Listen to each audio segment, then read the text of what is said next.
अब मैं अंग्रेजी बोलता हूँ तो लोग बोलते हैं यहाँ पे बर्गर। भाई मेरी उर्दू के अंदर मेरे पास आई थिंक 450 नौनिहाल थे and no TV which pushed us to figure out creative ways. अच्छा, एक चीज़ मुझे ये बताओ कि one thing I've noticed, तुम्हारी मनी वैल्यू और तुम्हारा जो मनी माइंडसेट है, that is crazy माशाल्लाह। हमारे बेचारे पाकिस्तानियों को बस ये कन्विंस कर दिया कि आप भीख मांगते रहें, शायद कभी ना कभी IMF जिस तरह हमें दे देती है मुल्क को, शायद आपका भी version of IMF in your life कभी आपको रोटी फेंक के दे दे। तो इस दौर में तुमने जिस तरह फोकस स्विच किया है from your art to your NFTs to crypto to sneakers, बहुत सारी चीज़ों में, और तुमने ऐसा नहीं है कि उनको डिसकंटिन्यू कर दिया, अभी भी स्नीकर्स हम देखते हैं तुम्हारे कंटेंट में।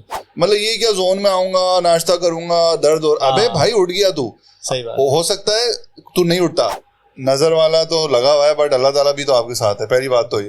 और अल्लाह ताला का आप नाम ले लें तो प्रोटेक्ट हो जाएंगे। भाई गैरी वी क्यों कंटेंट बनाता है? बिल्कुल, गैरी वी को कमी है पैसे, गैरी वी को कमी है पैसे की। Dude, parents need to realize that alternative careers are a thing now. I don't lie about the fact कि मैं जूते खरीदता हूँ, तो भाई जूते मैं खरीदता हूँ तो जूते दिख रहे हैं, ठीक है। गाड़ी खरीदी थी तो गाड़ी दिख रही है, अच्छे कपड़े खरीद रहा हूँ तो दिख रहे हैं, NFTs करता हूँ तो NFTs दिख रही है। मतलब none of this is stuff that I put an act for. अस्सलाम वालेकुम रामेश, क्या हाल है? वालेकुम सलाम, कैसे हो? अल्लाह का शुक्र ब्रो, तुम बताओ। Thank you very much for showing up यार। फोर्स यार। तुम्हें बुलाने का सबसे पहला मकसद ये है कि I have been watching your content, I have been following you, लेकिन बहुत सारे मेरी उम्र के लोग, हम तकरीबन मिड लाइफ क्राइसिस का शिकार हैं, 35-37 को क्रॉस कर चुके हैं। तो मैंने ये रियलाइज़ किया कि रामेश को बहुत सारे 40, 45, 35 प्लस लोग नहीं जानते, जबकि उनको जानना सबसे ज़्यादा ज़रूरी है। इसके लिए मुझे ये जानना ज़रूरी है कि रामेश के पीछे स्टोरी क्या है, क्योंकि जब किसी को बताया जाए रामेश ये सीन करता है तो वो बोलते हैं यार he is just a kid, इसको क्या पता। यार थैंक यू, वैसे जो भी बोल रहा है, खास तौर पे बर्गर बच्चा है। हाँ सही है, इसको हमेशा से मतलब ही was born with silver spoon वगैरह ऐसी बातें होती हैं। लेकिन मुझे पता है, जहाँ तक मैं तुम्हें थोड़ा पर्सनली जानता हूँ, कि you are from a very middle class family. तो what's the story behind it? यार तुमने बहुत सारे सवाल पूछ लिए। सबसे पहले स्टार्ट ऐसे करते हैं, इसको थोड़ा स्पेसिफाई कर लेते हैं कि एजुकेशन बैकग्राउंड तुम्हारा क्या है, ठीक है, वर्क एक्सपीरियंस क्या क्या रहा, कॉर्पोरेट में कभी काम किया नहीं किया, क्रिएटिव साइड पे जब तुमने अपना काम स्टार्ट किया तो वो उसकी जर्नी थोड़ा सा बताओ, स्कूलिंग से लेके।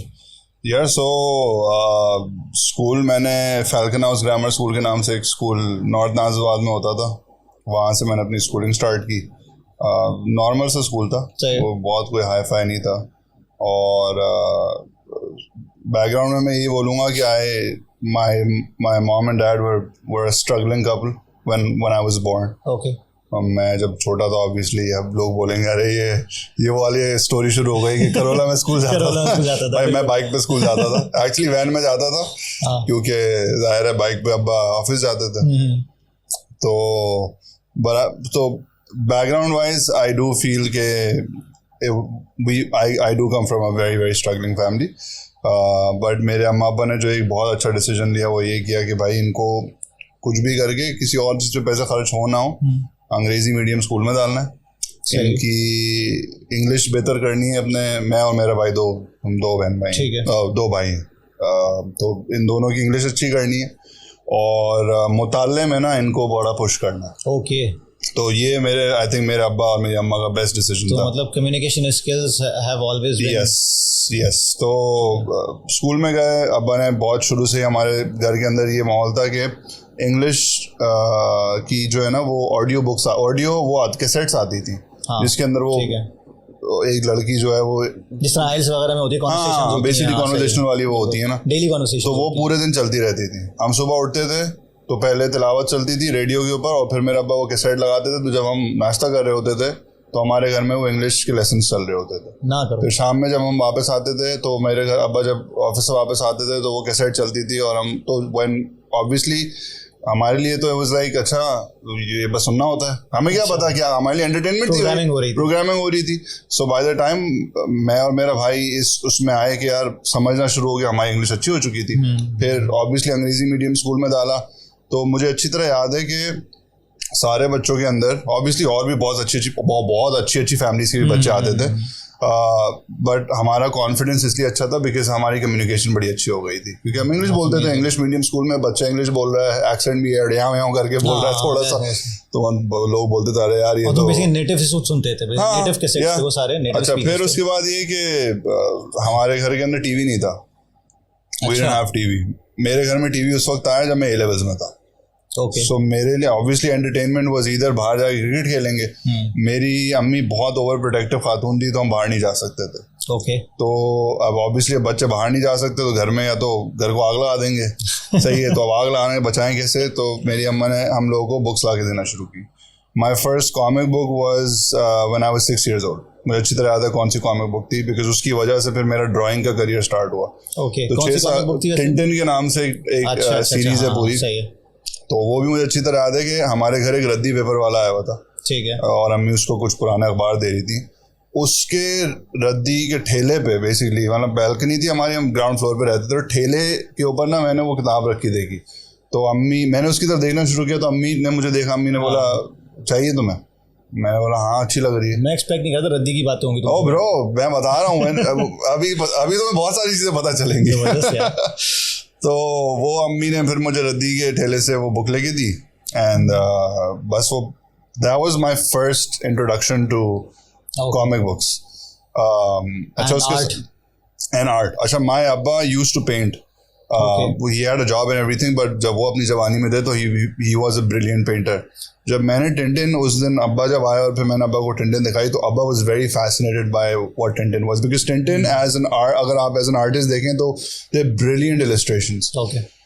तो रात को सोते हुए मैं और अब्बा उस किताब को पढ़ते थे, और मैं और अब्बा बेसिकली उस किताब के हर एक फ्रेम को ना मेरा अब्बा और मैं बैठ के मैं क्या एनालाइज करता था, मेरा अब्बा बताते थे देखो पर्सपेक्टिव ये कितना ज़बरदस्त बना है, ये डेप्थ शो कर रहा है, यहाँ से गाड़ी देखो उसकी डिटेल कितनी आ रही है। तो वहाँ से फिर वो फ्रेम्स को एनालाइज करने की एक सेंस भी आना शुरू, एस्थेटिक का जो एक पॉइंट था कि यार अच्छा फ्रेम है, कैमरे में ये चीज़ दिख रही है, लाइट कहाँ से आनी चाहिए, and this is stuff that I don't, ये बगैर रियलाइजेशन के हो रहा था, प्रोग्रामिंग हो रही थी यार, घर पे सब कुछ मिल रहा है, टीवी नहीं था ना, तो यही चीजें थी। फिर मुझे अच्छी तरह याद है कि अब मैं अंग्रेजी बोलता हूँ तो लोग बोलते हैं यहाँ पे बर्गर, भाई मेरी उर्दू के अंदर मेरे पास आई थिंक 450 नौनिहाल थे।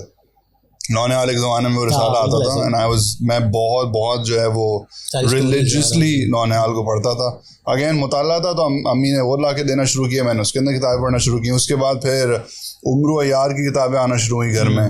फिर एक पॉइंट पे आई थिंक मैं 8th क्लास में था, 7th क्लास मैंने पास की थी बहुत अच्छे नंबर से, तो मेरे अब्बा ने बेसिकली इमरान सीरीज़, एक हमारे इब्न सफ़ी एक राइटर होते थे उर्दू के, उन्होंने इमरान सीरीज के नाम से एक डिटेक्टिव नॉवल उस वक्त लिखी थी, पूरी छोटी किताब से। No bro, there was novels, like proper novels थे, बहुत क्रेजी। तो उसकी पूरी ना मेरे अब्बा ने पूरी सीरीज मुझे ला के दी, and I was like damn this is, तो मेरी क्रिएटिविटी, स्टोरी टेलिंग वहाँ से बिल्डअप होना शुरू हो गई थी। फिर मेरे अब्बा, मुझे अच्छी तरह याद है, जंग अखबार में टार्जन की कॉमिक स्ट्रिप आती थी। So what my Abba used to do was कि cut that strip, और वो कट कर करके बेसिकली एक एल्बम उन्होंने बनाई हुई थी, तो वो उसके अंदर पूरी स्ट्रिप्स लगाते थे, वो पता नहीं कितने सालों से बना रहे थे, तो वो पूरी कॉमिक बुक, क्योंकि उसमें सिर्फ 3 पैनल आते थे, सही है, मतलब रोज सिर्फ 3 पैनल आते थे, और obviously you have to wait like years and years for that to finish। खुद भी कर रहे थे, वो कर रहे थे। वहाँ से मुझे कलेक्शन का भी शौक पड़ा, जो मैं कलेक्टर हूँ, मैं बचपन से बहुत सारी चीज़ें कलेक्ट कर रहा हूँ, तो वहाँ से वो भी चीज़ आई कि अच्छा चीज़ों को कलेक्ट करते हैं, पूछने वाले जवाब। And this is stuff by the way, जो ये जो भी चीज़ें मैं बता रहा हूँ ना, ये पहली बार मैं पब्लिकली बता रहा हूँ। तो इंग्लिश मीडियम स्कूल मुताला, and no TV, which pushed us to figure out creative ways अपने आउटलेट को निकालने के लिए। मतलब है आजकल जो YouTube शॉर्ट्स हैं, टिकटॉक है, सब बर्बाद किया ब्रो, ये तो इस पे तो बात करेंगे हम। फॉर एग्जांपल मैं अपने बच्चों को अगर देखूं तो ये तो अटेंशन स्पैन तो ना होने के बराबर है, बिल्कुल ना होने के बराबर। I think not having a TV in the house was probably one of the best things that ever happened to me and my brother. Parental influence माशाल्लाह। अच्छा, मगर हियर्स द थिंग, राइट, ऐसा नहीं है कि हम सिर्फ बड़े शेल्टर्ड उसके अंदर पले बड़े। मेरी नानी और मेरी दादी के जो घर थे वो, मतलब अगर मैं वो कॉलोनियों के नाम भी मैं इसमें बताऊँ ना, तो आधे से ज़्यादा लोगों तो वो कॉलोनी के नाम पता भी नहीं होंगे, वो ऐसी कॉलोनी है। That was my escape from home, क्योंकि घर में जो कुछ भी था उस वक्त मुझे लगता था कि यार ये बहुत सफोकेटिंग शिट है, मैं अम्मी बाहर नहीं जाने देती, बच्चे बाहर। मैं लिटरली, मुझे अच्छी तरह याद है कि मैं अपने दरवाजे से ना स्टील का दरवाजा होता था और मैं और मेरा भाई ना उसके नीचे बैठ के जाली से बैठ के बाहर बच्चों को क्रिकेट खेलते देखते थे और बड़ी फ्रस्ट्रेशन होती थी कि यार ये बच्चे खेल रहे हैं और हमें नहीं खेलने दिया जा रहा. But when I used to go to my नानीज हाउस, तो वहाँ पे जो है ना इट वाज लाइक फ्रीडम. क्योंकि अम्मी छोड़ के चली आती थी वहाँ पे, मैं नानी के साथ रहता था. सुपरविजन नहीं है. और नानी वाज लाइक ब्रो भाग जितना भागना है. तो मेरे मामू थे, खालाएं थी, और जाहिर है जिस तरीके का वो इलाका, छोटा सा इलाका, छोटा सा मोहल्ला, आप सब एक दूसरे को जानते हैं. तो वहाँ मेरा वो जो बचपन उधर जो गुजरा ना, वो भी बड़ा जबरदस्त था. वहाँ से पीपल मैनेजमेंट सीखी, वहाँ से मुझे यस, बिकॉज वो बड़ा स्टार्क डिफरेंस था उसमें और मेरी उस अपब्रिंगिंग में जो घर पे हो रही थी. वहाँ पे बिल्कुल बाहर निकलने दिया जा रहा है. यहाँ पे बाहर ही हूँ मैं पूरे दिन, नंगे पाँव खेलने, कंचे खेलने, या गटर में गिर रहे हैं और बहुत मतलब ऐसी वो टायर भगा रहे हैं लकड़ी से. Absolute middle class shit. तो तुम्हें स्ट्रीट स्मार्टनेस का जो मजा वहाँ से आया. तो it was a pretty I think it was a pretty balanced childhood. सही है. I think intellectual जो जितनी भी grooming थी वो इधर से हो रही थी, बट वैसे जो बाहर सड़क पे निकलने वाली चीजें हैं वो वहाँ से हो रही थी. वो जरूरी थी. लोगों से किस तरह डील करना है, किस तरीके के कैरेक्टर. मुझे अच्छी तरह याद है ब्रो, मेरे साथ चक्की पे काम करने वाले लड़के, मैकेनिक्स के बच्चे, मतलब जो यू कैन एक्सपेक्ट ना कि जो बस ग्राउंड में आप जाते हैं, खुला मैदान और मट्टी वाला, उसमें हर किस्म का उसका बच्चा होता है. यू डोंट डिफरेंशिएट ना. नजर आती है. फॉर एग्जांपल अगर तुम आइसोलेशन में लाइफ गुजारी होती है, मैं कभी भी ये सब नहीं कर पाता जो अभी कर रहा हूं.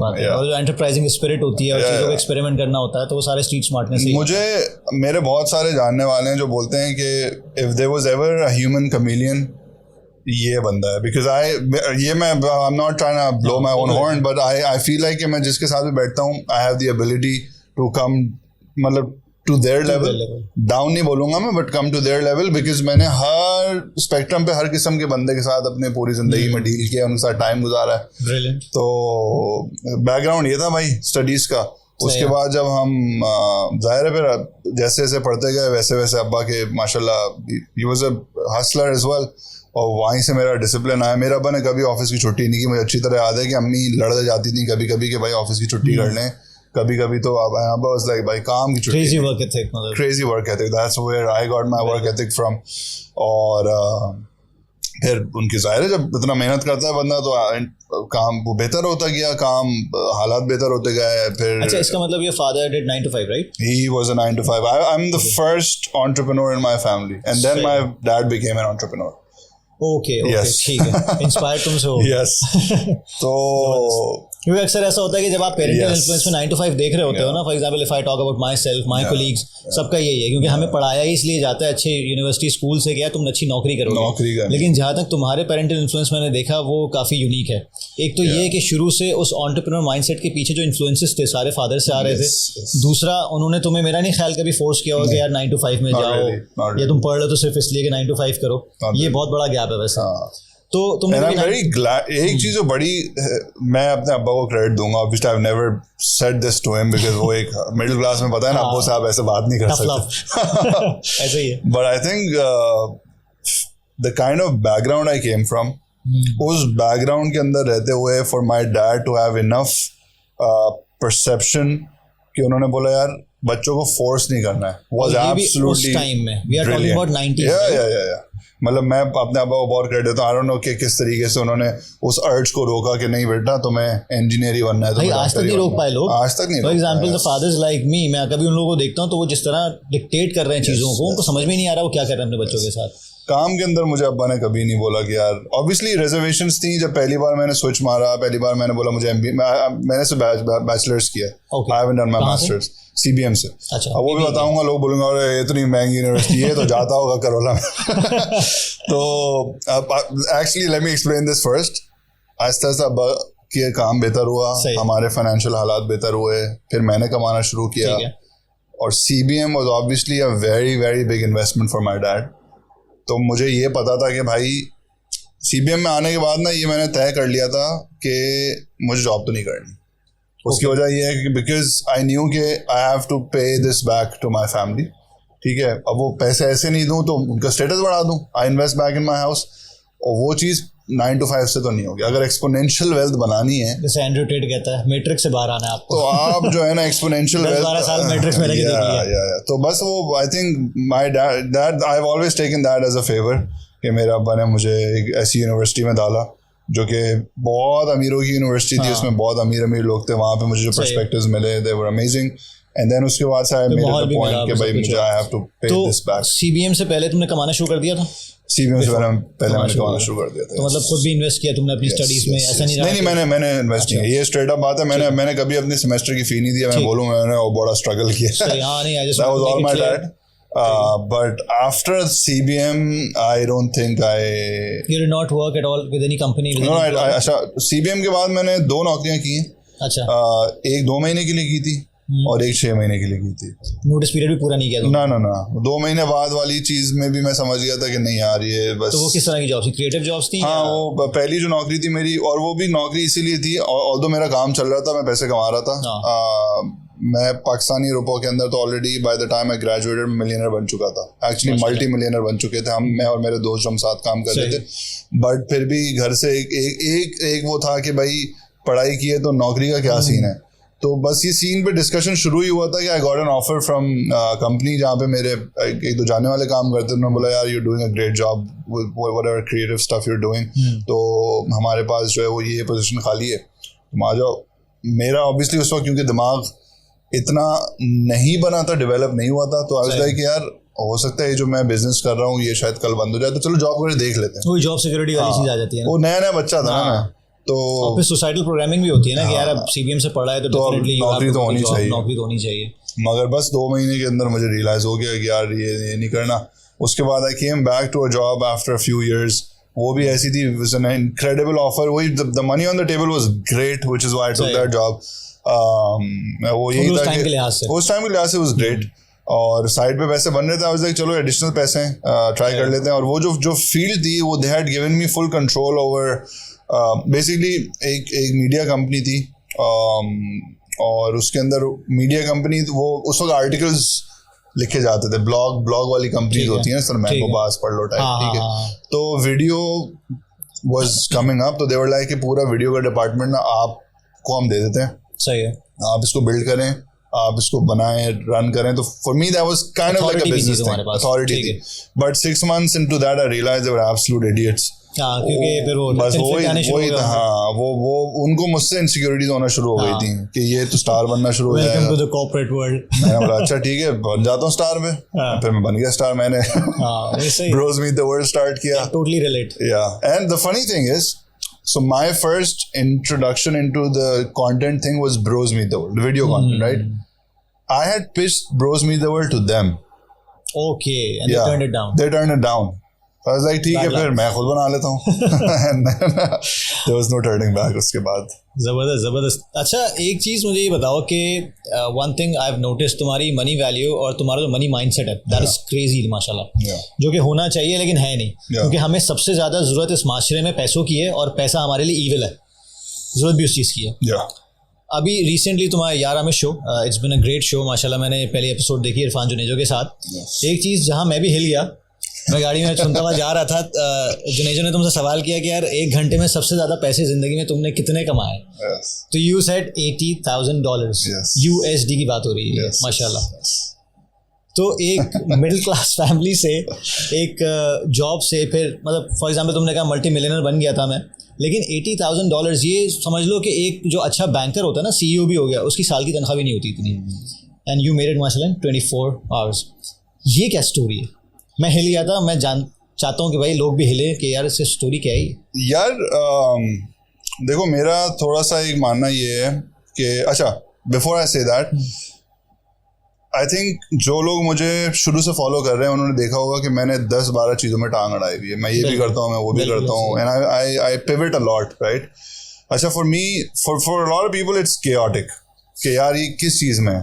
मेरे लिए it's all very organised, it's very organised chaos. और मेरा मानना ये है कि आजकल के ज़माने में आप एक चीज़ क्यों कर रहे हैं, if you have the ability to do multiple things, Right. you do multiple things, right? This is And I think यही वजह है कि वो पैसे मैंने इतने सारे बनाए. क्रिप्टो बहुत अरसे से चल रहा था. I had been unfortunate not to get into crypto super early. 2011 में मेरे पास पहली क्रिप्टो की वो आई थी एक अपॉर्चुनिटी, और उस वक्त I consider myself कि मैं बहुत अनएजुकेटेड था, और मेरा भी दिमाग यही था कि यार अरे डिजिटल क्या होता है, क्या उस जो अभी तक लोगों का है. ब्रो अगर मैं उस वक्त पैसे डाल देता, आई एम श्योर ये बहुत सारे लोगों की स्टोरीज हैं, वो लोग ये बोलते हैं अगर उस वक्त मैं डाल देता. बहुत सारे लोगों के पास उस वक्त कोई अपॉर्चुनिटी थी, मेरे पास अपॉर्चुनिटी थी. एक बंदा खड़ा हुआ था, ऑफिस आया मेरे, बोला उसने बेटा बिटकॉइन एक चीज़ होती है, तेरे पास पैसे हैं तू ले ले. मैंने बोला नहीं, मैं थाईलैंड ये पैसे थाईलैंड की ट्रिप पे जाके खर्च करूंगा. आई वुड हैव बीन, अभी जितना मैं अभी हूँ, मेरे पास आइलैंड्स होते हैं, बिल्डिंगें होती, बहुत कुछ होता. खैर ठीक है. तो when I saw Bitcoin going up, I knew कि ये मैंने ज़िंदगी की बहुत बड़ी गलती की है, और अब मैं ज़िंदगी में ये गलती कभी नहीं करूँगा. So anything new that comes, I have to be in it. बिल्कुल. It doesn't matter वो कितनी technical है. I've seen that with NFT thing. Yeah. I was like, I have to be in this. I will research. I will put my time. International channel खोला माशाल्लाह. You got international clients and you got into this. काफी लोग एकदम से ऊपर आके नीचे भी गिरे, but you actually maintained. हम भी गिरे ऊपर नीचे मार्केट के साथ, but देखो बॉटम लाइन ये है कि if you've made money, if you've made a fortune, market भले ऊपर जा रही है नीचे जा रही है वो तो होता रहेगा, बट if you're good तो बस that's all that matters. और मैंने यही किया कि when NFTs came in, a lot of my friends who were very smart, Nafe एक बंदा, Nafe is a brilliant artist from Pakistan. He's the guy who introduced me into NFTs, and बस उसने बस समझो उंगली पकड़ाई थी. मैंने बोला तू हाथ भी दे सर भी दे सब, बस तो आ जा. And he guided me into a lot of things. फिर उसके थ्रू बहुत बड़ी कम्युनिटी बनी पाकिस्तान के अंदर हमारी. उनकी वजह से बहुत मतलब बहुत बड़ा एक अच्छा एक वो माहौल हुआ. बट मेरी प्रायोरिटी ये थी कि यार मुझे सीखना है, लर्न करना है, पीछे नहीं रहूंगा मैं बस किसी भी तरीके से. अब जिस तरह बिटकॉइन वाली उसके ऊपर मैं पीछे रह गया था ना, अब नहीं रहूंगा. तुम्हारी एज क्या है अभी? आई एम 33 पे माशाल्लाह you have that work ethic कि जो बेसिकली 13 साल के 14 साल के बच्चों में होता है कि नहीं ये सीख लेंगे. हमारे 33 तो प्लस हो जाता है, तो फिर उसके बाद तो हम लोग शादी हो गई, बच्चे हो गए, जॉब है, अब That's the most dangerous thing that a person can do to themselves कि यार बस अब बस वो जो सेटलिंग है ना, और बच्चों को भी इस तरह कम्युनिकेट किया जा रहा है चीजें, ये सारे मसले हैं. सेटलिंग का तो सीन ही नहीं है भाई. There's no settling until we're dead. तो बस ये इस वजह से बने भाई कि I was hungry for education, I was hungry for information. और बचपन से जो मुताल्ले का शौक अम्मा अब्बा ने लगाया हुआ है, तो NFTs को देखा, हमने बोला चलो मुताल्ला करते हैं. नहीं वो डॉट्स तुमने कनेक्ट किए हैं, आई कैन नाउ रिलेट. मतलब मैं भी सोचता था वीडियोस देख के यार ये बॉय करता कैसे है, लेकिन कहीं ना कहीं डॉट्स कनेक्ट होते हैं बैक पे जाके. स्टीव जॉब्स ने कहा था. तो अच्छा मसला सारा ये है कि हमें मुफ्ताखोर कौम. अरे यार ये तो तुमने मेरी दुखती रखी. मैं तुम्हारी अक्सर स्टोरीज देखता हूँ इंस्टा की. एक दफा तुमने कहा था कि बॉयज ने बोला कि यार एक स्नीकर 2-3 करा दो इधर, ठीक है. तो तुमने कहा रोज आते हैं. हाँ सही. तो तुमने कहा कि यार I will let you know how to earn this much कि तुम लोग भी अपना कलेक्शन बना सको. क्योंकि तुमने कहा मैं मछली पकड़ना सिखाता हूँ, मछली पकड़ के नहीं दूंगा. तुमने मछली पकड़ने के लिए सिखाने के लिए उनको बताया कि भाई ये करना है. अगले दिन तुम्हारे पास अगर 1000 मैसेजेस थे तो 3 एंट्री आई, 3 या 4 एंट्री आई थी मेरे ख्याल से. तो इस मुफ्ताखोरी माइंड सेट पे तुम्हारा क्या व्यू है, और तुम क्या मैसेज देना चाहोगे कि अगर इस लेवल पे आना है तो क्या अप्रोच रखनी पड़ेगी? यार आई फील ये बड़ी अनफॉर्चुनेट बात है कि फॉर सम रीज़न पाकिस्तानियों को ये कन्विंस कर दिया गया कि आप बेकार ही रहें और भीख मांगते रहें, तो भीख मांग मांग के कुछ ना कुछ मिल जाएगा. Beggars can't be choosers. ठीक है. आई फील लाइक कि भीख मांगते रहें कुछ ना कुछ मिल जाएगा is a terrible position to be in. Because वो कुछ ना कुछ जो मिलेगा वो प्रॉब्ली वो नहीं मिलेगा जो आपको एक्चुअली चाहिए कहीं पहुंचने के लिए. ठीक है. अब इसकी मैं एग्जांपल ऐसे दे देता हूँ कि भाई अब वो एक बंदा आ रहा है अगर मेरे पास कि यार वो मुझे ये कोर्स जो है ये भाई फ्री में दे दें. अच्छा फ्री में नहीं है. अब वो अपने एंड पे हल्की फुल्की मेहनत करेगा, 2 दिन करेगा, 3 दिन करेगा, उसके बाद बोर हो जाएगा. उस 2-3 दिन के अंदर छोटी छोटी चीज़ आ जाएंगी. जिस लेवल पर रहेगा ना वो, उसके ऊपर जो लेवल्स हैं वो वहाँ तक नहीं पहुँच सकता जब तक कि वो पैसे नहीं लगा. जब तक वो पैसे नहीं लगाता वो उस लेवल तक नहीं. बस फ्री के अंदर देखो फ्री माइंडसेट जो होता है ना, it keeps you, I feel like, in a vicious circle. In a circle, एक certain ceiling के नीचे रखता है. अगर आप फोकट के चक्कर में पड़े रहेंगे ना तो एक certain ceiling के नीचे रहेंगे, उसके थ्रू आप ब्रेक नहीं कर सकते. मैंने अपनी ज़िंदगी में CBM में मैंने बेसिकली बिजनेस के अंदर डिग्री की है. उसके बाद मैंने आर्ट्स पढ़ी है, वो अपने पैसे से पढ़ी है. सही है। एक स्टीवन सिल्वर के नाम से एक एनिमेटर है, इलस्ट्रेटर है, किम पॉसिबल एक बहुत मशहूर कार्टून है, वो उसका क्रिएटर है, इज अ ब्रिलियंट कार्टूनिस्ट। तो मैंने उसके कोर्सेज लिए, लाखों रुपए के कोर्सेज थे वो, और ये ज़माने में की बात है, ये ज़माने की बात है। मैं ग्रेजुएट हुआ, ग्रेजुएट होने के फ़ौरन बाद मैंने बोला मैंने आर्ट मुझे सीखनी है, ठीक है। तो मैंने आर्ट के अंदर इन्वेस्ट करना शुरू किया, स्टार्ट बाइंग कोर्सेज। मैं यकीन से तो मैं बता रहा हूँ, अगर मैंने वो कोर्सेज आज नहीं किए होते ना, I probably would not have been here right now sitting next to you, because उन कोर्सेज की वजह से ना सिर्फ मैंने वो इलस्ट्रेशन बेहतर की, NFTs में बहुत बड़ा आता है, NFTs में बहुत बड़ा आता है, बट उसकी वजह से जो उस गोरे का माइंडसेट मुझे समझ आया ना कि ये लोग काम कैसे करते हैं। फिर वहां से निकलते I have spent thousands of dollars on a private education, on courses जिनका मुझसे कुछ शायद कभी ताल्लुक भी नहीं थी, ठीक है। just to enhance my knowledge, just to figure out कि और क्या क्या चीज़ें हो सकती हैं, फ्री में वो मुझे कभी भी नहीं मिल सकता था। हमारे बेचारे पाकिस्तानियों को बस ये कन्विंस कर दिया कि आप भीख मांगते रहें, शायद कभी ना कभी IMF जिस तरह हमें दे देती है मुल्क को, शायद आपका भी version of IMF in your life कभी आपको रोटी फेंक के दे देगा, कभी फेंक देगा तो शायद कुछ हो जाए, वरना मांगते रहना भी जिंदगी भर। ये this is terrible for the young people man. खत्म हो रही है कौम। मैं I deal with hundreds of kids every day DMs के अंदर, सब भिखारी बने हैं, and it's very unfortunate। और जब आप भिखारी बने हुए तो फिर आप कभी मेहनत नहीं करेंगे। सही कह रहे हो। आप हमेशा फ्रीबीज के चक्कर में रहेंगे, कोई ना कोई तरस खा के दे देगा। और मैं कन्विंस करता रहता हूँ, कभी कभी गैरत दिलाने के लिए थोड़ा रूड भी हो जाता हूँ स्टोरीज पे। और कुछ बॉयज हैं जो मेहनत कर रहे हैं ब्रो, वो कमा रहे हैं, वो डॉलर्स में उनको समझ आ गई है कि रामेश भाई ने बोला था डॉलर्स में कमाना शुरू कर दिया। अब आहिस्ता आहिस्ता एलिवेट कर रहे हैं अपने लेवल्स को। देखो यही होता है, तुम्हारा मैसेजिंग जो है ना वो कहीं ना कहीं जाके हिट करता है। फॉर एग्जांपल अगर मैं अपनी बात करूँ, मैं ऑडियंस को बताना चाहूँगा कि तुमने एक दो जगह कहा है कि भाई मैं रिलीजियस आदमी नहीं हूँ। अगर मैं नमाज की बात कर रहा हूँ तो ये मत शुरू हो जाना कि यार तुम तो इतने नमाजी परहेज़गार बनते हो, मौलाना बनते हो, ये सब कुछ है। तो तुमने कहा कि हाँ spirituality is a part of it. मैं अगर अपनी एक स्टोरी बताऊँ छोटी सी, कि नमाज में बीच में डंडी मारने लगा था मैं काफ़ी ज़्यादा ना। अच्छा। तो कभी बेगम पुश कर रही है, कभी अब्बा को बता रही है, अब्बा बोले यार मैंने नमाज़ पढ़ना क्यों छोड़ दिया है। मैं थोड़ा रिलैक्स हो गया, मैंने कहा नहीं यार खैर है, दुनिया इसी तरह चलती है, कभी पढ़ ली कभी नहीं पढ़ ली, फजर तो सवाल ही पैदा नहीं होता था। बीच में कहीं एक दफ़ा मेरी बेगम देख रही थी इंस्टा पे, तुम्हारी इंस्टाग्राम की एक रील आई, उसके बाद उसने कहा देखो तुम इसको फॉलो करते हो, ये तुमने रील देखी है? मैंने कहा नहीं मैंने नहीं देखी। उस रील में रामेश भाई ये फरमा रहे थे कि यार मैं रिलीजियस आदमी नहीं हूँ, लेकिन एक बात बता दूँ कि हमें, मैं उसको वो रीफ्रेश कर रहा हूँ कि सबसे अच्छी बच्ची चाहिए दुनिया में, सबसे अच्छी जॉब चाहिए दुनिया में, सबसे बेहतरीन प्रोजेक्ट चाहिए, सबसे बेहतरीन पैसा चाहिए, लेकिन जिससे चाहिए उसके सामने 5 से 10 मिनट 5 दफ़ा माथा टेकने से हमें मौत आती है। Yeah, that hit me below the belt. I'm glad it did. बहुत सारे लोग below the belt. बिल्कुल, मतलब I was not expecting this kind of thing from you. लेकिन अब ये चीज़ कहते हैं ना कि बहुत दफ़ा क्या होता है कि आपका कंटेंट कब किसको हिट कर जाए। I'm 37, मतलब I'm a father. I earn, मतलब मैं कॉर्पोरेट कर चुका हूँ, सब कुछ कर चुका हूँ, मैंने हज़ारों मोटिवेशन चीज़ें देखी हैं, हज़ारों मौलाना को सुना है बोलते हुए। हमारे लोग डराते ज़्यादा हैं कि देखो नमाज नहीं पढ़ोगे नरक में जाओगे। लेकिन एक आप इस तरह की मैसेजिंग करो, इस तरह मैसेज को कहते हैं ना पैकेज करो, वो पर्सपेक्टिव में हाँ पर्सपेक्टिव, क्योंकि you actually made me fall in love with the process कि नहीं यार मैं ये करूँगा तो मुझे मिलेगा, क्योंकि मैं भी डिजर्व करता हूँ, मैं भी मांगता हूँ। लेकिन जिससे मांगता हूँ, स्टीव जॉब्स ने भी कहा था ना, you have to believe in something, karma, God, whatever. So that is great. तो ये कंटेंट तो भाई, and I also feel कि it's pretty arrogant अगर आप, वही बात है ना कि if you believe in God, if you believe in God, अगर आप नहीं करते तो फिर तो आपसे क्या बहस की जाए, but if you believe in God, ऐसे ही है, it's arrogant for you not to bow down to him. अच्छा, एक चीज़ जो मैंने नोट की है हमारी सोसाइटी में, और ख़ासतौर पे हमारे बच्चों को और ज़्यादा बर्बाद करी, वो है फोकस मैनेजमेंट। अटेंशन स्पैन ना होने के बराबर है। ठीक है, पहले घंटे की वीडियो कोई नहीं देखता था, अब 30 सेकंड से ऊपर वीडियो चली जाती है तो लोग देखते नहीं है। सही है, तो आप कंटेंट प्रोड्यूसर बोला जाता है 5 सेकंड में अपना मैसेज डिलीवर करो।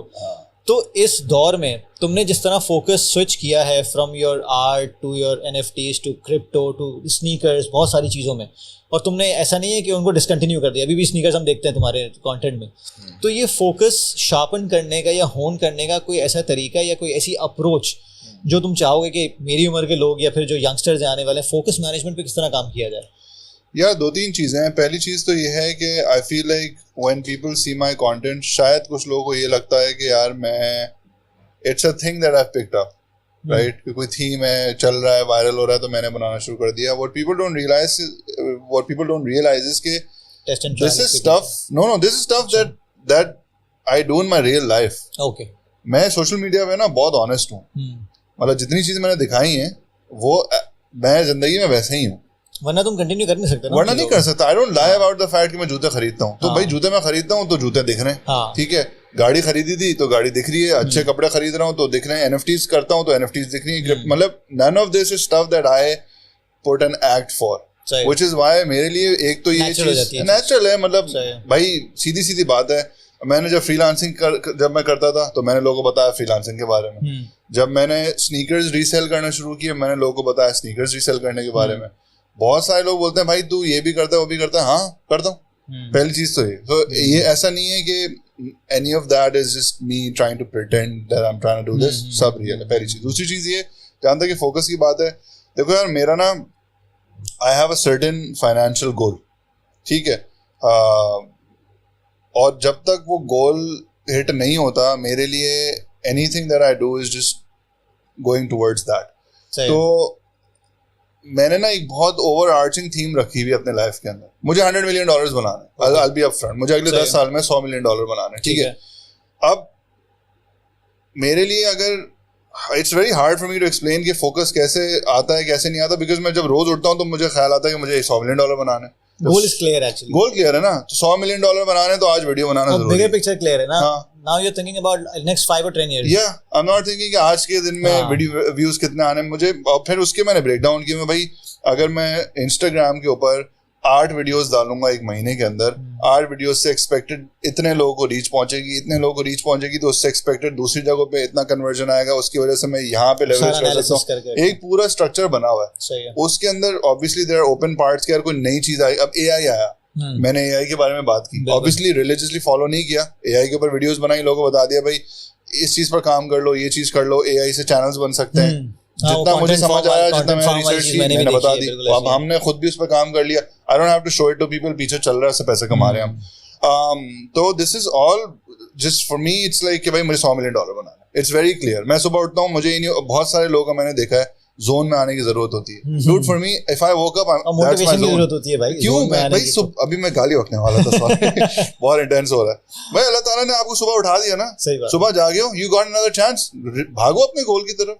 मतलब ये क्या जोन में आऊंगा नाश्ता करूंगा दर्द हो. अबे भाई उठ गया तू. सही बात. हो सकता है तू नहीं उठता. सही बात. कितने लोग हैं जो आज सुबह नहीं उठे. बिल्कुल ठीक है. जो इस तरह उन्होंने सोचा होगा हम कुछ करेंगे. They never woke up. सही बात. हम उठ गए. इससे बड़ी मोटिवेशन क्या है यार. तो बस उठ गए तो बस $100 million की तरफ भागना. जिस दिन नहीं उठेंगे उस दिन फिर उस दिन खत्म होगी मोटिवेशन. बेहतरीन. अच्छा मुझे बताओ एक चीज that is coming from inside me. क्योंकि मैं भी काफी ये चीजें सुनता हूँ. छोटा मोटा कंटेंट जितना मैं थोड़ा क्रिएट करता हूँ फिटनेस के हवाले से. मैं अपनी अम्मा से आज तक सुनता हूँ. मेरी बहनें मना करती हैं. ससुराल वाले पीछे पड़ जाते हैं कि भाई नजर लगती है. सही है.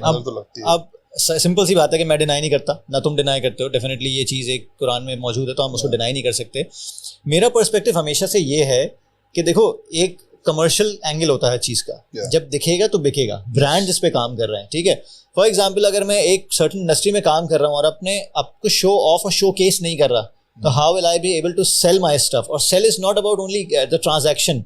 यू हैव टू वो क्या कहते हैं नाम बोल रहा हूँ मैं. आपको लोगों के दिमाग में भी तो रहना है ना. ऐसे ही है. रिकॉल भी तो रहनी है. अच्छा दूसरी चीज एक वो कहते हैं ना कि हमारा एक मीम आया था कि हम लोग क्या करते हैं चलती हुई साइकिल में उसके अंदर उंगली करते हैं और उसके बाद बोलते हैं नजर लग गई. तो बहुत दफा क्या होता है कि मेरा ये ख्याल है कि बहुत जबरदस्त पोटेंशियल वाले लोग सिर्फ इस वजह से आगे नहीं बढ़ते कि वो एक तो अपनी बातों बहुत माशाल्लाह लगाते हैं. वो इतना डरते हैं इन चीज़ों से कि अगर एक चीज़ आपने पुट आउट कर दी सामने टेबल पे तो बड़ा मसला हो जाएगा. तुम्हें मैंने देखा फ्लेक्स करते हुए. तुम जूते फ्लेक्स करते हो. तुम लाइफस्टाइल फ्लेक्स करते हो. सब कुछ करते हो. बहुत कंफर्टेबली करते हो. तो what's that thought process. I want you to put that on the table ताकि लोगों की हेल्प हो कि यार इसके पीछे ज़रूरी क्यों है ये. और ये इसका कमर्शियल सेंस पूरी दुनिया को पता है. ये एक्चुअली कमर्शियल सेंस हमारे यहाँ नहीं पता. वो भी it's a very great point. उसके ऊपर अभी रोशनी डालता हूँ. भाई नजर वाली चीज़ तो सीधी सीधी है. नजर वाला तो लगा हुआ है बट अल्लाह ताला भी तो आपके साथ है. पहली बात तो ये. और अल्लाह ताला का आप नाम ले लें तो प्रोटेक्ट हो जाएंगे. ऑब्वियसली हुजूर सल्लल्लाहु अलैहि वसल्लम को भी नजरें लगी हैं. ठीक है. तो ये हमारे रिलीजन के उसके अंदर आता है कि नजर है. It's going to happen. लगेगी. बट जब लगेगी तो भाई जिस तरह बीमारी होती है तो दूसरे एंड पे शिफा भी है. तो जब नजर लगेगी तो नजर टूट भी जाएगी. लेकिन उस 1% को 101% बना के अपने आप को जस्टिफाई करना कि हम इस वजह से नहीं कर रहे, कोई ऐसा प्रोग्रेसिव काम जिसमें हमें हेल्प हो सकती है, यार हम ग्रो कर सकते हैं। अब यार अगर ऐसे नजर लगे तो सबसे पहले तो इलॉन मस्क को मरना चाहिए नजर से, नहीं मरा ना। शाहरुख खान मर जाता पहली फिल्म के बाद। कहते हैं ना रक्षे के पीछे जूता लटका हुआ होता है, लेकिन अंबानी की कार के पीछे कोई ऐसी चीज नहीं लिखी हुई होती। यार अल्लाह का नाम ले, हाँ बस। अब ऑब्वियसली इलॉन मस्क तो शायद अल्लाह का नाम नहीं लेता, और शायद लेता भी हो, खैर मुझे नहीं पता, मगर ये कि बस आप अल्लाह का नाम लें और करते रहें। नजर जहाँ लग रही है तो नजर टूटने वाला भी सेटअप बना है, पहली चीज ये। दूसरी चीज ये तुमने बात बोली कि क्या पॉइंट तुमने बोला था, हमारा कमर्शियल सेंस क्यों नहीं है। यस, अब मैं तुम्हें बताता हूँ बड़ी अच्छी चीज। एक पॉडकास्टर है नईम सिकंदर, ठीक है, आई डोंट नो कि उसकी स्टोरी क्या है, बट एक पॉडकास्ट के मैंने उसका क्लिप देखा था जिसमें उसने बताया कि मैंने $4 मिलियन का एग्जिट लिया, फ्लिप किए चीजें, एब्सोल्युटली अमेजिंग। अब now is doing a podcast, उसके कमेंट में बंदे आके लिख रहे हैं, अबे तूने अगर इतने पैसे कमाए तो पॉडकास्ट क्यों कर रहा है? मीम्स बने थे बहुत। Dude, what people don't realize, भाई गैरी वी क्यों कंटेंट बनाता है? बिल्कुल, गैरी वी को कमी है पैसे, गैरी वी को कमी पैसे की। Dude, it's about social currency, वो करेंसी अलग है, सोशल करेंसी अलग है, और उसको आप 10 और जगहों पे कैपिटलाइज कर सकते हैं। एंड आल्सो ये एसेट है जो डेवलप करते हैं आप अपने साथ। गिव बैक भी तो कर सकते हैं ना, मतलब बहुत सारे एंगल हो सकते हैं, बहुत सारे एंगल हो सकते हैं। I honestly feel it's absolutely selfish for you to make money and not give it back in terms of knowledge, in terms of vision, in terms of money to the community that made you. तो भाई ये लोग जो हैं वो views से पैसे कमाने के लिए नहीं बैठे हुए। मेरी तो 100% ये राय है। जो छोटी सोच वाले कुछ लोग होते हैं जिनको लगता है कि यूट्यूब पर हम जैसे लोग सिर्फ इसलिए बैठे हुए हैं क्योंकि हम उनके व्यूज से जो है वो चिल्लड़ कमा के बहुत यार वो एक मीम नहीं आई थी, एक वो बना था, किसी पब्लिशर ने लिख दिया था कि भाई यूट्यूबर्स कितने लाखों पैसे कमाते हैं और एक ग्रेजुएट 30,000 रुपए की सैलरी कमाता है। यानी this shows the level of mentality we have. I feel like it's खैर टाइम लगेगा, हम कोशिश कर रहे हैं भाई। अपनी ऑडियंस, हमारी ऑडियंस तो पढ़ी लिखी माशाल्लाह हो गई है, अल्लाह का लाख शुक्र। मेरी ऑडियंस, दूसरों की तो कुछ नहीं पता। हमारे बॉयज एंड गर्ल्स बहुत पढ़े लिखे हो। और दूसरी चीज एक बहुत बड़ा कॉन्सेप्ट जो मैं देखता हूँ ना अपनी, जैसे मैं बात करूँ अगर 35+, 30+ के लोगों में, अगर वो यूट्यूबर्स को देखते हैं तो वो कहते हैं कि यार एक तो ये बच्चे हैं, इनको कुछ नहीं पता, ठीक है, और ये अपनी दुकान खोल के बैठे हैं, उनको ये नहीं पता कि फॉर एग्जांपल गैरी वी का एक मैंने कोलाज देखा था, उसने वीडियो कोलाज बनाया था 2004 से उसने वीडियोस बनानी, यूट्यूब नया आया था जब वो उसकी वाइन्स की वीडियो बनाता था, और उस वक्त से अब तक हम 20 साल की बात कर रहे हैं मेरे ख्याल से, 2019-20 साल की बात है, स्टिल मेकिंग वीडियोज। और अब कहीं जाके उसको 2018-19 से उसका एक बूम आया था जब लोगों जानना शुरू किया। मैं भी 18-19 से फॉलो कर रहा हूँ उसको और डाई हार्ड फैन हूँ। इसी तरह ग्रैंड कार्ड और सब हो गया। आपने यहाँ इरफान जुनेजो को देख लो, 2016 से, तुम तकरीबन मेरे ख्याल से 2016 से तुम्हारा जर्नी कब से स्टार्ट हुआ था? A lot of people need to realize that content is not just about making money all the time. बिल्कुल ऐसे ही, ठीक है। और जो content से पैसे, it's about building an asset, it's about engaging with your। अब देखो भाई, मैं अभी कल या शायद परसों मुझे इंस्टाग्राम के ऊपर ब्रॉडकास्ट चैनल का ऑप्शन मिला। I'm part of it। ठीक है, सब 12,000 लोग आए। मैं सुबह शाम उसमें लोगों से एंगेज कर रहा हूँ, इसलिए थोड़ी कर रहा है कि उससे कोई पैसे बनेंगे। मेरी कम्युनिटी बन रही है यार, रिलेशनशिप्स बन रहे हैं बहुत भाई उस कम्युनिटी में से बहुत सारे ऐसे लोग भी मिले हैं मुझे जिन्होंने बहुत फायदा मुझे पहुंचाया। बहुत सारे ऐसे लोग मिले हैं जिनकी वजह से बहुत सारी और चीजें मैं बिल्ड कर सका, जो अगर वो कभी मुझे नहीं मिलते तो मैं एक सर्टेन चीज में इन्वेस्ट नहीं कर पाता, सर्टेन आइडिया मुझे कभी नहीं आता। Dude, these are communities now. आपकी नेटवर्क से रिलेट करती है। एंड्रू टेट ने कहा है ना कि यार अगर मैं स्मार्ट नहीं तो I'll just make sure smarter people are around me. Yes, absolutely. And I feel like there are lots of smart people in my community on my Instagram जिनसे बातें कर करके मेरा भी दिमाग खुलता है। मैं अभी भी ये बोलता हूँ कि भाई regardless of whatever money I've made, like I said, I'm always open to learning new shit. और लोग मुझे आके बताते हैं यार ये रामेश भाई ये देख लें, और यार जबरदस्त, चलो मैं इसमें I'll look into this. ये कम्युनिटी की वजह से मिल रहा है। ऑल्सो एक चीज जो बड़ी जरूरी है ये बताना, मैंने जुनेजो के साथ जो मेरी पॉडकास्ट हुई थी उसमें मैंने बात की थी, लोग व्यूज के ताने देते हैं। पहली बात है वो इंस्टाग्राम से कोई व्यूज से, अगर मैं इंस्टाग्राम से पैसे मिल रहे होते तो खैर मतलब क्या मिलते, कितने पैसे मिलते हैं? इंस्टाग्राम पैसे नहीं देता। लोग मुझे इंस्टाग्राम पे बोलते हैं भाई तू ये इतनी बातें बड़ी बड़ी इसलिए करता है क्योंकि व्यूज। अरे भाई पैसे नहीं मिल रहे उस व्यूज के, पहली चीज। दूसरी चीज ये लोग बोलते हैं यार यूट्यूब पे आप इतना ये सब करते हैं, आप सिर्फ जो है ना पैसे के लिए कर रहे हैं। यूट्यूब 1 मिलियन व्यूज के ना मुझे $600 देता है, ठीक है। ये जूता जो है ना ये $850 का होगा या $750 का, जिसको मैंने लिया था, अब तो शायद सस्ता हो गया। तो ब्रो मतलब $600 बड़ी बात नहीं कर रहा, बट उस इतनी मेहनत के अगेंस्ट जो पैसे आ रहे हैं, we're not doing it for the money. Bigger picture एक है, there's a bigger thing at play. तो वो पेशेंस तो है ही नहीं ना, लोगों को समझने चाहिए भाई, थोड़ा सा दिमाग बड़ा कर लें कि व्यूज पैसे सब नहीं होता। खैर अच्छा, तुम्हारी जो ऑडियंस है basically, I just want you to bridge the gap between your audience and my audience. इसकी वजह से हमने पॉडकास्ट भी, मैंने स्पेशली तुम्हें बुलाया टू किक दिस ऑफ, क्योंकि आई फील कि यार people my age should know, because we have got our future generations at stake, जिनको हम वैसे ही उसका मेंटली ना बर्बाद कर रहे हैं उनको। हमारे पास टीन एज के और जो तुम्हारे जो लोग फॉलो करते हैं, तुम्हारा एज ब्रैकेट सबसे ज्यादा फॉलो क्या करते हैं? यार मेरा है 20 आई थिंक 18 to 24 का 18 to 24 ये वो है ये वो एज ब्रैकेट है, निब्बा जो बेचारे बहुत ज्यादा इश्यूज का शिकार है। कोई मेजर और इम्पोर्टेंट 3 सोशल इश्यूज जो तुम्हें लगता है, 3 इश्यूज होंगे तो 30-35 होंगे, लेकिन कोई 3 बड़े इश्यूज जो तुम्हें लगता है कि यार इस जनरेशन को तबाह कर रहे हैं, और अगर ये एड्रेस ना किए गए ग्लोबल लेवल, मतलब हमारे कलेक्टिव लेवल पे, तो ये और मसला करेंगे आगे जाके। यार पहला तो एक बहुत बड़ा इशू है, वो ये है कि आप भी इस जमाने के अंदर भी माँ बाप ने बच्चों को वही 20 साल 25 साल पुराने तरीके से जो है ना पालने का सोचा हुआ है। बिल्कुल, specially when it comes to their opportunities. I think आजकल के माँ बाप जो है ना, they are not letting their kids bloom into the wonderful people, wonderfully talented people they can become. तो मेरे पास बहुत सारे बच्चे ऐसे आते हैं जो बोलते हैं यार हमने क्रिप्टो सीख ली है, समझ आना शुरू हो गया है, मगर मेरा अब्बा ने जो है ना वो डंडा कर दिया है कि तुम क्रिप्टो में तुम नहीं जा सकते। यार मुझे फोटोग्राफी के अंदर, वीडियोग्राफी के अंदर ये करना है, ब्रिलियंट एट दिस, ये देखें मेरा काम देखे, मेरा अब्बा ने बोला है तुम किसी से नहीं जा सकते। People have been making crazy money out of these things. Parents need to realize that alternative careers are a thing now. दुनिया बहुत चेंज हो चुकी है। जो पहले बाइनरीज के अंदर होता था ना कि डॉक्टर इंजीनियर है, वो खत्म हो चुका है। There are so many ways to make money. Your kids will end up making money if you let them. Let them. उनके अंदर ट्रस्ट करें, उनको आप उनके अंदर ट्रस्ट करेंगे तो भाई उनमें कॉन्फिडेंस आए। मेरे बाप ने अगर मुझे इतना रूम नहीं दिया होता ना ग्रो करने का, सही बात, तो मैं कभी भी इतना ग्रो नहीं कर पाता। मैं बैठा होता किसी डेस्क के पीछे, जिंदगी से नफरत कर रहा होता।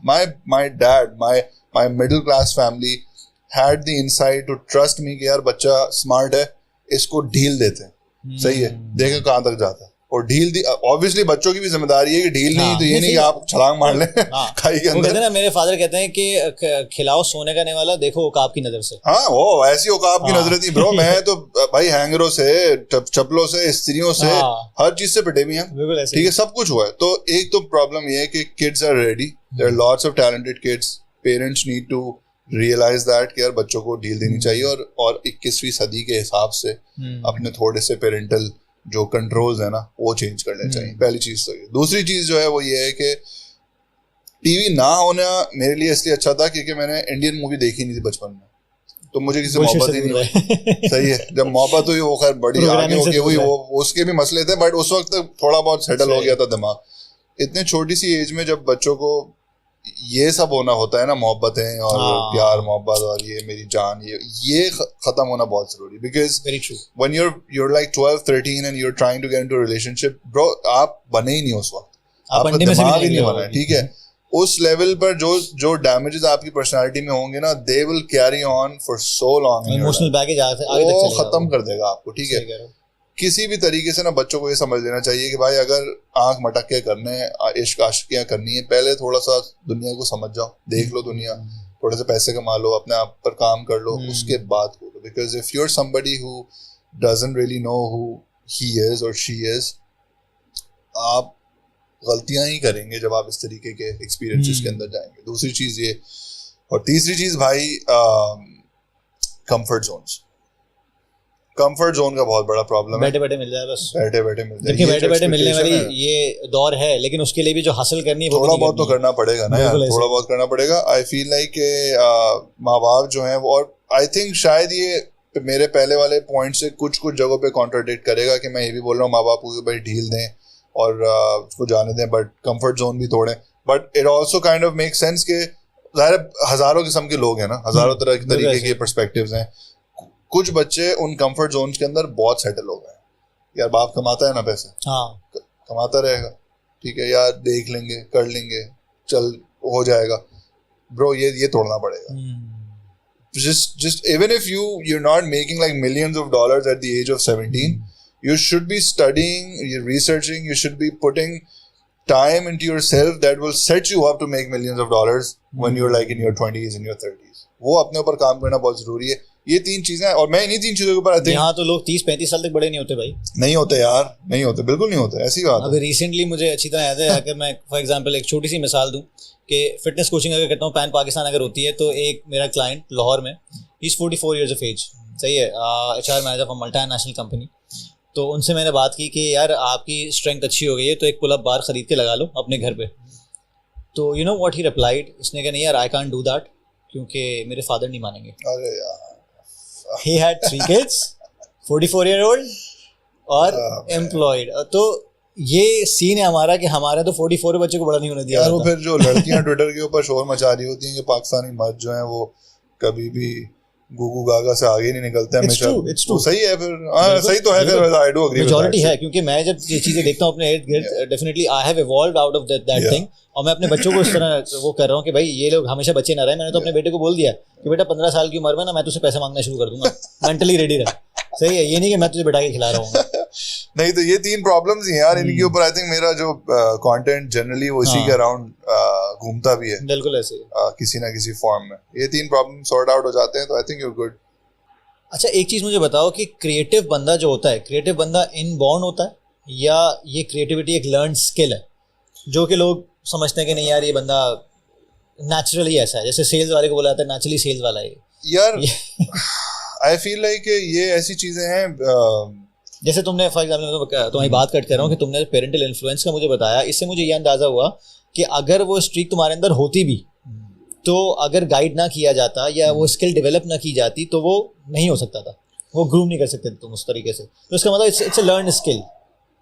यार मुझे लगता है ये कि ऑब्वियसली अब पॉडकास्ट पे लोग बैठ के ना इस तरीके के बहुत बड़े बड़े ओपिनियंस दे देते हैं. I think as an individual I don't have the data to obviously give a very very educated opinion on that. But अगर मैं सिर्फ अपने पर्सनल उसकी बात करूँ तो मैंने अपने आप को, अपने भाई को और चलो अपनी और अपने भाई की बात कर लेते हैं. हम दोनों की अपब्रिंगिंग सेम थी, ठीक है. हमारे अब्बा क्रिएटिव, हम दोनों के एक्सपोजर सेम थे, सेम कॉमिक बुक्स हम दोनों ने पढ़ी, सेम वीडियो गेम्स हम दोनों ने खेले, एग्जैक्ट सेम एक्सपोजर है हम दोनों का. बट वो आर्ट में नहीं गया, मैं आर्ट में आ गया. If you ask him to draw something he is going to be shit at it. अच्छा, ठीक है, वो नहीं आर्टिस्ट. तो ही 9 to 5 or what? नहीं हम लोग का जो अब जो अपना काम है, so my brother takes care of that. Okay. But वो नहीं है इसमें ना कंटेंट क्रिएशन. अच्छा, it's not like he doesn't understand aesthetic, he doesn't understand creativity, but I think ये preferences की भी बात होती है. You can give the same kind of exposure to 2 different kids, but उनका अपना जिस तरीके से दिमाग चलता है. Some kids are just inclined towards being creative and some kids are just not. उनको किसी और चीज के अंदर वो होता है. I don't think I think everyone is born with it, but you choose if you wanna go forward with it. बस मुझे लगता है, again ये this is not a scientific opinion. ये मैं सिर्फ अपने भाई और अपने आप को देख के कह सकता हूँ क्योंकि ये मेरा पर्सनल ओपिनियन है. वो he can't draw for shit. अच्छा, कौन से ऐसे 3 लोग हैं ग्लोबली जो अभी तुम्हें इंस्पायर करते हैं और तुम चाहते हो यार कम से कम एक डिनर तो मुझे इनके साथ करना है, इनके सीक्रेट जानना है? यार ये बड़ा अच्छा सवाल है क्योंकि इस मामले में ना मैं बहुत जाहिल आदमी हूँ. मुझे किसी से मिलने का शौक नहीं. सही है. वो यार आइडियलाइजेशन वाली जो चीज है ना, for some I don't know क्यों, बट लाइक कभी भी आई थिंक खैर ये भी मेरे अब्बा से ही आई है. मेरे अब्बा ने हमेशा से बोल दिया था कि बस जो है वो है, होते हैं लोग उनसे सीखो, बट किसी को सर पे इतना चढ़ाने की जरूरत नहीं है. तो कोई भी ऐसा नहीं है अब किसको मैं बोलूं कि यार वो मतलब. हाँ, बड़े होते हुए कोई ऐसा था कि जब तुम इवॉल्व हो रहे थे? बड़े होते हुए तो था, जैसे Michael Jordan, I am a huge Jordan fan, तो अच्छा माइकल जॉर्डन के साथ बैठ. But then you also realise कि अच्छा बैठ के क्या करेंगे, मतलब what can you get from someone. अब इतना कंटेंट अवेलेबल है यार. अब एक बंदा है बेसिकली जेफ स्टेपल्स, नहीं जेफ स्टेपल्स के नाम से एक बंदा है. उसकी एक ब्रांड है स्टेपल पिजन के नाम से, one of the earliest I think streetwear brands from the US. Okay. He's a very मतलब I think educated guy, very experienced. अब उससे मिलकर मिलने का मुझे बड़ा शौक है, इन द सेंस कि शौक था जब मैं उसके ऊपर रिसर्च कर रहा था, बट फिर मैंने उसकी पॉडकास्ट सुनी और पॉडकास्ट सब बता देता है। सही बता, अब उसने बता दिया सब कुछ पॉडकास्ट में। मेंटोर्स अवेलेबल हैं सारे, मेंटोर्स अवेलेबल हैं, मतलब ऐसा कोई शौक नहीं है यार कि किसी के साथ डिनर करूं या कोई बैठूं, मिल गया कोई रास्ते में तो सही है, वरना मैंने नूरी वाला इंसिडेंट सुना था तुम्हारे पॉडकास्ट। कौन सा वाला? नूरी वाला। उस वक्त उस वक्त मैं बच्चा था ना, उस वक्त बहुत सारी चीजें नहीं पता थी। यार ये कितना अजीब सा लगा होगा आदमी को, बट अब नहीं है यार, अब बस सही है, जो मिल गया सही है, मिल गया सही है। अच्छा, एक चीज जो मतलब मुझे भी बड़ा शौक है जिस चीज़ का, और मेरा कंटेंट क्रिएशन ज़्यादातर उसकी तरफ होता है, और I was actually amazed to see तुम्हारी स्टोरीज, तुम्हारा वर्क एथिक फिटनेस के हवाले से, और जितना तुमने इन्वेस्ट किया अपनी नॉलेज में। And when I came to your place, 500,000 माशाल्लाह, 500,000 PKR का जिम बॉय ने घर में खोला हुआ है, और जो मशीन है मेरा नहीं ख्याल मैंने आज उससे ज़्यादा एक्चुअली, हाँ उससे ज़्यादा ही है, तो मैंने फ्लेक्स नहीं है, फैक्ट चेक कर रहा हूँ, उससे ज़्यादा इस जैसा जिम। अच्छा, जिम में मशीनें ज़्यादा सिंपल से सेम होंगी, लेकिन एक दो मशीनें तो ऐसी हैं जो तुमने अलीबाबा वगैरह से ऑर्डर की थी मेरे ख्याल से। नहीं अलीबाबा से नहीं, there is a fitness factory के नाम से, इज अ वेरी ग्रेट, और वो कोई पाकिस्तान में और किसी पास बहुत कम लोग हैं, कोई मेहमत तरह की चीज़ है जिसमें ट्रैप्स वगैरह हर चीज़ हो जाती है, तो मैं पहले कभी देखी नहीं, तुम्हारे घर पे देखी है। इसके पीछे क्या सीन है, मतलब फिटनेस की इंस्पिरेशन, क्योंकि इतना जब बंदा बिजी और क्रिएटिव रहता है ना, तो मैंने बहुत से लोगों को पता है क्या देखा है, ऑपोजिट एंड पे देखा है स्पेक्ट्रम के, या फिर वो बहुत ज़्यादा मैनेज्ड, ऑर्गेनाइज्ड और फिट होते हैं, या फिर वो बहुत केओटिक और आर्टिस्टिक होते हैं, मतलब you fall somewhere in between. Bro I think ये पूरी एपिसोड जो है ना वो मेरे अब्बा को क्रेडिट होगी, and I hope at some point my अब्बा वॉचेस दिस, ताकि उनको पता चल जाए कि भाई I really appreciate what he has done. So my अब्बा has been working out for the past 40 years. He is the one who sent me and my brother to the gym. और गैरत दिला के हम जब I think I was 18 maybe or 17, जब मेरे अब्बा ने बोला ये तुम क्या हाल है, तुम मर्द बन गए हो, ये क्या तुमने इतने पतले पतले से जिम जाओ, वजन उठाओ। He's very well built. अब तो obviously he's put on weight, but like he's been lifting all his life. तो हम देखते थे हमारे, अच्छा ये भी फन मिडिल क्लास फैक्ट, हमारे घर में कुछ डंबल्स थे जो घी का जो डब्बे होते हैं, उसके अंदर सीमेंट डाल के बीच में रॉड डाल के, that was my first dumbbell. ठीक है, क्योंकि मेरे अब्बा ने वो कुछ डंबल्स बनाए हुए थे अपने लिए, ऑब्वियसली फिर उसके बाद लोहे वाले डंबल्स भी थे बाद में, बट पहला जो डंबल मैंने उठाया वो देसी घी के डब्बों के अंदर सीमेंट डाल के और रॉड डाल के वो था।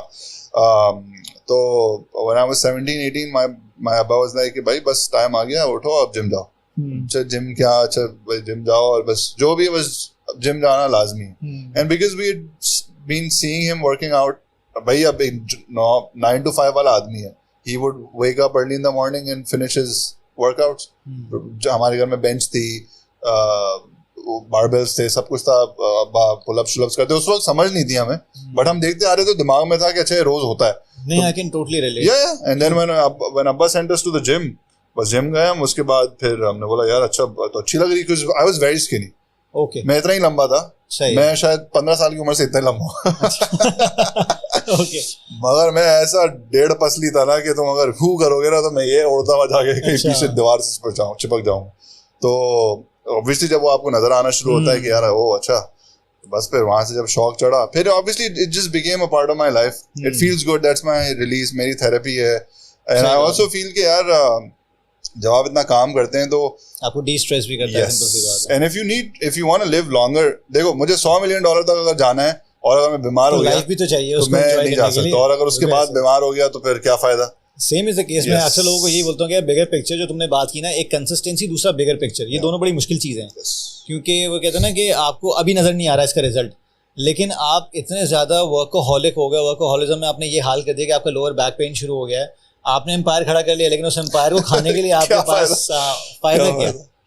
तो और जो घर में जिम बनाने की भाई जो वजह थी वो ये थी कि I hate not working out on Sundays. Okay, तो सबसे बड़ी जो वजह थी ना, तो 7 दिन करते हो? नहीं 7 दिन नहीं करता, बट मेरा जिस तरह का साइकिल है, मतलब अगर मुझे संडे को लेके नहीं चल सकते।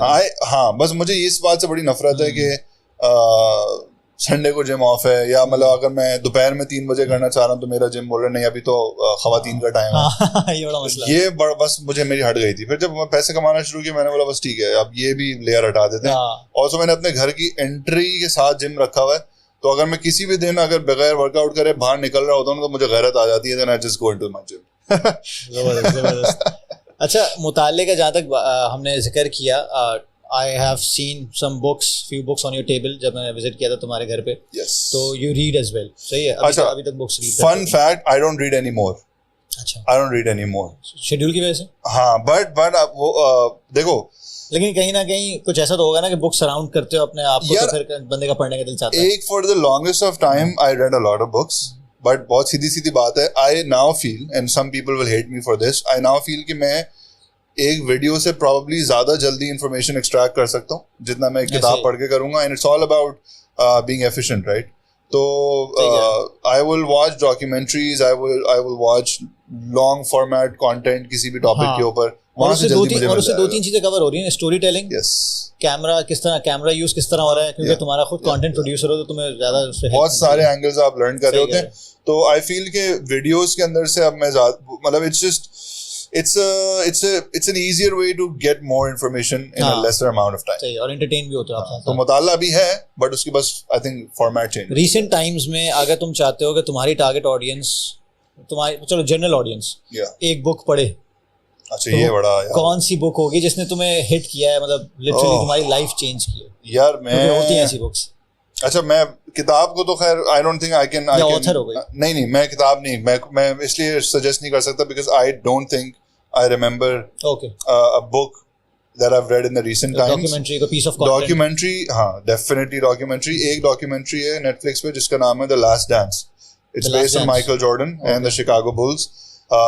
अगर आप basketball के fan नहीं भी हैं, अगर आपको work ethic सीखना है, अगर आपको ये देखना है कि hard work आपको कहाँ तक लेकर आ सकता है, अगर आपको ये देखना है कि जो हम बातें कर रहे हैं ना यहाँ बैठ के कि long term goals, consistency, you watch that documentary. Okay. I watched that 3 times. ठीक है, और मतलब खैर ऐसा नहीं है कि मुझे जरूरत है कंसिस्टेंसी की, मोटिवेशन की, बट स्टिल यार it just gives you that edge कि ओ यार ये भी तो इसने भी तो किया है, तो बस ये वाला। और तो ये मैं जरूर बोलूंगा कि यार जब आप इतना ऑब्सेसिव होते हैं ना अपने काम के बारे में, then there are a lot of compromises that you have to make. ठीक है, फैमिली पे कॉम्प्रोमाइज होता है, दोस्तों पे compromise. I don't meet my friends, I don't have any friends, मतलब जो है वो यूटिलिटी बेस्ड फ्रेंड्स हैं, and I am okay with that. मैंने अपना सोशल जो स्ट्रक्चर है उसी तरीके से बनाया हुआ है। You have to compromise on some things when अगला सवाल बेसिकली मेरा ये आने वाला था। अच्छा, दोस्ती आ रही है, दोस्ती आ रही है, चलो तुम कर लो सवाल। पर खैर before we do that, Last Dance तुम भी देखना, तुम्हें भी बहुत पसंद आएगी, और जो भी ये देख रहा है watch that documentary जरूर। अच्छा, दोस्तों का खास तौर पे हमारे यहाँ लोग पीछे पता है क्यों रह जाते हैं? क्योंकि दोस्त यार क्या कहेंगे। अबे यार, दोस्तों के साथ रात को गैदरिंग करनी है, क्योंकि मैंने काफी सारे ऐसे लोग देखे हैं जो बाकायदा शादियों के बाद इनकी शादियां खराब हुई हैं सिर्फ इस वजह से कि रात 11 से एक दोस्तों के साथ है। ठीक है, उनके बच्चे भी कुछ नहीं है जब वो दोस्त आते हैं। और क्यों, अभी रिसेंटली वो Naval Ravikant, he is actually angel investor in US, उसने कहा था कि either you are the one who will supersede your friends और you are the one who will be left behind. तो बहुत दफा लोग क्या करते हैं, दोस्ती यारी में कॉम्प्रोमाइज करना शुरू कर देते हैं, अपने रिलेशनशिप को करना शुरू करते हैं। तुम्हारा इनर सर्कल जो है वो कितने लोगों को बेस करता है? ऐसा इनर सर्कल फ्रेंड्स का जिससे तुम तकरीबन कोई हफ्ते में 1-2 दफा मिलते हो?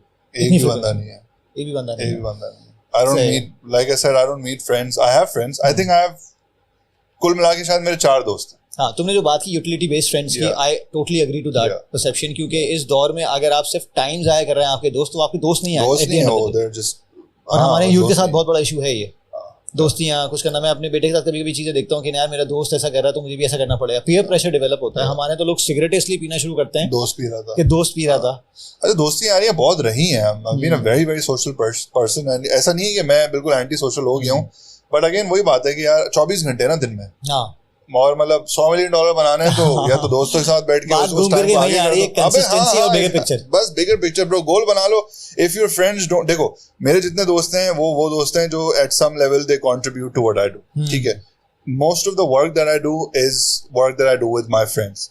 ठीक है, सो अली है फॉर एग्जांपल, मैं म्यूरल फैक्ट्री में था, अली के साथ था, दोस्त था, बट साथ काम कर रहे थे। ठीक है, ऐसा नहीं है दोस्ती खत्म हो गई, बट साथ काम कर रहे थे। अब मैं अली से बहुत अरसे से नहीं मिला, बात जब भी फोन करेगा अच्छी तरीके से बात होगी, बट मतलब ये करना कि हर हफ्ते बैठ के ढाबे बैठ रहे हैं। Also it's like I also feel कि ढाबों पे बैठने वाला जो कल्चर है ना यार, इट जस्ट, वो मैं गलत लफ्ज इस्तेमाल नहीं कर सकता। कर सकते हैं। अच्छा, देखो मैंने एक वीडियो में बोला ये भी था कि बातें छोड़ना नहीं चाहिए। ठीक है, बस बातें छोड़ना छोड़ दो।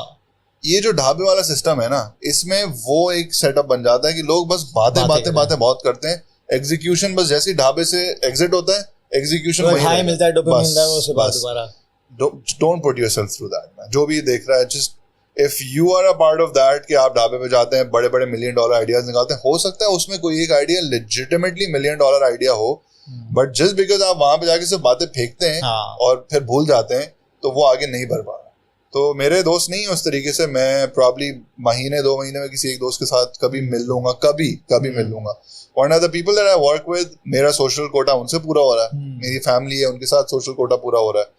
और मेरे यार, मैं सुबह शाम लोगों के साथ कनेक्टेड होता हूँ, हजारों बंदों के साथ, इतनी सोशल कनेक्शन है, तो सही है, इट्स ऑल गुड। अच्छा, एक चीज पब्लिक ओपिनियन भी है, मैंने कुछ लोगों से पूछा था कि भाई मैं रामेश से कुछ सवाल करने जा रहा हूँ, तो कुछ ऐसे मुझे सवाल बताएं। तो एक जो मेन थीम मुझे मिला वो ये था कि ब्रोज मीट द वर्ल्ड क्यों स्टॉप किया गया या क्यों डिसकंटिन्यू किया गया, और उसको कंटिन्यू ना करने की वजह क्या है। अच्छा, पहले तो मैं बता दूं कि ब्रोज मीट द वर्ल्ड वापस रिस्टार्ट हो गया। हाँ, मैंने स्टोरीज देखी, पिछले हफ्ते एक वीडियो लगी भी थी, और अभी आई थिंक पाइपलाइन में कोई 5-6 वीडियोस आ गए हैं। तो कितना गैप आया है तकरीबन बीच में? 2.5 साल 3 साल का गैप आया। बट मैं रीजनिंग बता देता हूँ। देखो, जब हमने bros meet the world start किया तो मैं और दानिश जो है वो we were very different people back then, और ऑब्वियसली दोनों की एवोल्यूशन बहुत ज्यादा हुई है। सुपर क्रिएटिव भी है भाई। लोगों को लगता है कि यार आप दोनों में लड़ाई हो गई होगी, जैसे वो बैंड टूट जाता है ना, जल टूट गया, आतिफ असलम अलग, गौहर अलग। भाई कोई लड़ाई नहीं हुई है। जो मैंने अभी बताया कि मेरे 4 दोस्त हैं, उसमें एक दानिश भी है, ठीक है। Any time Danish has anything to say और आई हैव एनीथिंग टू से, हम दोनों एक दूसरे को ही कॉल करेंगे। Still very close, still holding each others prime secrets. तो वो अपनी जगह है, बट उस वक्त आई फील के हम दोनों के विजन्स जो हैं वो सेपरेट हो गए थे। Danish wanted to do his own thing, I wanted to do my own thing. और ब्रोस के अंदर जो है वो उस तरीके से जो एक यूटिलिटी मिलती है ना एक क्रिएटिव को, वो मिल नहीं रही थी। अच्छा, मेरा जो ब्रोस को लेके हमेशा से प्लान रहा है वो ये रहा है कि मुझे उसको एक फूड नेटवर्क बनाना था। So I always wanted to be bigger than just Ramesh and Danish. Okay, कि वो फूड नेटवर्क, वो फूड एक्सप्लोरेशन, वो एक दिन में 6-6, 8-8 वीडियोस भी आए, अलग अलग लोग उसमें इन्वॉल्व हुए हैं, खाना दिखाना है ना। रामेश और दानिश तो दिखते रहेंगे, मगर आई थिंक वो प्रेशर जो है कि सिर्फ रामेश और दानिश ही लोगों को देखने थे, वो भी एक ऐसी चीज थी जिसकी वजह से थोड़ा सा मसला आया। और फिर वही बात है, लेगेसी डेवलप होना शुरू हो गई थी। जो लोग एक्सपेक्ट करना शुरू, एक्सपेक्टेशंस बन गई थी बहुत ज्यादा। और फिर ये कि वो उसमें अगेन एक्सपेरिमेंटेशन, हम वही बात है ना यार, दानिश भी हजारों चीजें करता है, मैं भी हजारों चीजें करता हूँ, तो हम दोनों आई फील के उस वक्त तक ये हम दोनों को रियलाइज हो रहा था कि हम दोनों उसमें ना बहुत लिमिटेड होकर रह गए, व्हिच इज व्हाई फिर यार रामेश बना और दानिश ने अपना स्टार्ट करना शुरू किया। देन यार रामेश के अंदर फिर आई जस्ट वेंट नट्स। मैंने एक्सप्लोरेशन भी दिखाई, मार्केट्स भी दिखा रहा हूँ, स्नीकर्स भी दिखा रहा हूँ, because that gave me the opportunity to just talk about whatever I wanted to and be myself, right? उसमें सिर्फ आप वो खाने वाला रामेश है और रामेश कुछ और नहीं हो सकता उसमें। तो रुकने की एक वजह तो ये थी, दूसरी बहुत बड़ी वजह थी कोविड। When COVID happened तो हम बाहर नहीं निकल सकते थे, और जाहिर है जब बाहर नहीं निकल सकते तो फूड एक्सप्लोरेशन रुक गई। तो वो इतना लंबा गैप आ गया कि फिर वो जब एक चीज रुक जाती है तो फिर मुश्किल होता है, खासतौर पे 2 लोगों को स्टार्ट करना। अलग होता है ना बंदा तो कर लेता है, 2 लोगों की फिर अलग अलग पैरेलल अगर नहीं भी है, अलग अलग चली गई हैं डिमेंशंस, तो फिर उनको वापस आना बड़ा मुश्किल होता है। तो ये वजह थी। उसके बाद सब जो वापस अभी इसलिए आया क्योंकि भाई पैसा अल्लाह का शुक्र बना लिए हैं, I have done a lot of things, clarity अभी आ गई है, एंड आई फील कि मेरे $10 million तक जाने में ब्रोस का एक बहुत बड़ा हाथ होगा। So I want to come back. पहले से बहुत ज्यादा बेहतर भी हो सकता है, बहुत बेहतर हो सकता है। अभी जो हमने वीडियो बनाई है एवोल्यूशन हो चुकी है, उसके अंदर उसका प्रोडक्शन वैल्यू इज लाइक बहुत डिफरेंट है। तो I now want to hit bros again as a food network. तो मैं उसको अब एक डिफरेंट विजन के साथ अब अटैक कर रहा हूँ। It's not going to be just Ramesh and Danish, it's not just going to be 2 guys vlogging about food. I'm trying to make like a system and a structure to it. तो देखो अभी जब आएगा इंशाल्लाह तो पता चलेगा, but it's back. Bros Meet the World is back. अच्छा, सीन सारा ये है कि ये सवाल मैं पहले भी कर चुका हूँ मोटिवेशन के हवाले से, वो अब स्पेसिफिक नहीं है। जनरली हमारे यहाँ मोटिवेशन का बहुत बड़ा इशू है। सबसे ज्यादा चीज जो दुनिया में या हमारे लोगों को चाहिए वो मोटिवेशन है। सबसे ज्यादा नफरत मोटिवेशन स्पीकर से है। ये थोड़ी सी डायकोटमी है। तो तुम्हारा क्या पर्सपेक्टिव है कि मोटिवेशन किस तरह लाएं? हमने 2 चीजों की बात की, बिगर पिक्चर, कंसिस्टेंसी, लेकिन फिर भी मोटिवेशन चाहिए होगी भाई लोगों को, उस पर क्या जवाब होगा तुम्हारा? भाई अच्छा, आई थिंक इसको मैं इसी तरीके से कर लेता हूँ कि एक सवाल अक्सर लोग मुझसे पूछते हैं कि यार आपने बहुत सारी चीजें की, कुछ चीजें रोक दी, तो ये क्या है? जैसे यूट्यूब भी रोक दिया था तुमने, फिर दोबारा तुमने रिस्टार्ट किया। मैंने, और मैं फिर बार बार घुमा के वहीं पे लेकर आऊंगा कि देखो, for me all of this is means to an and.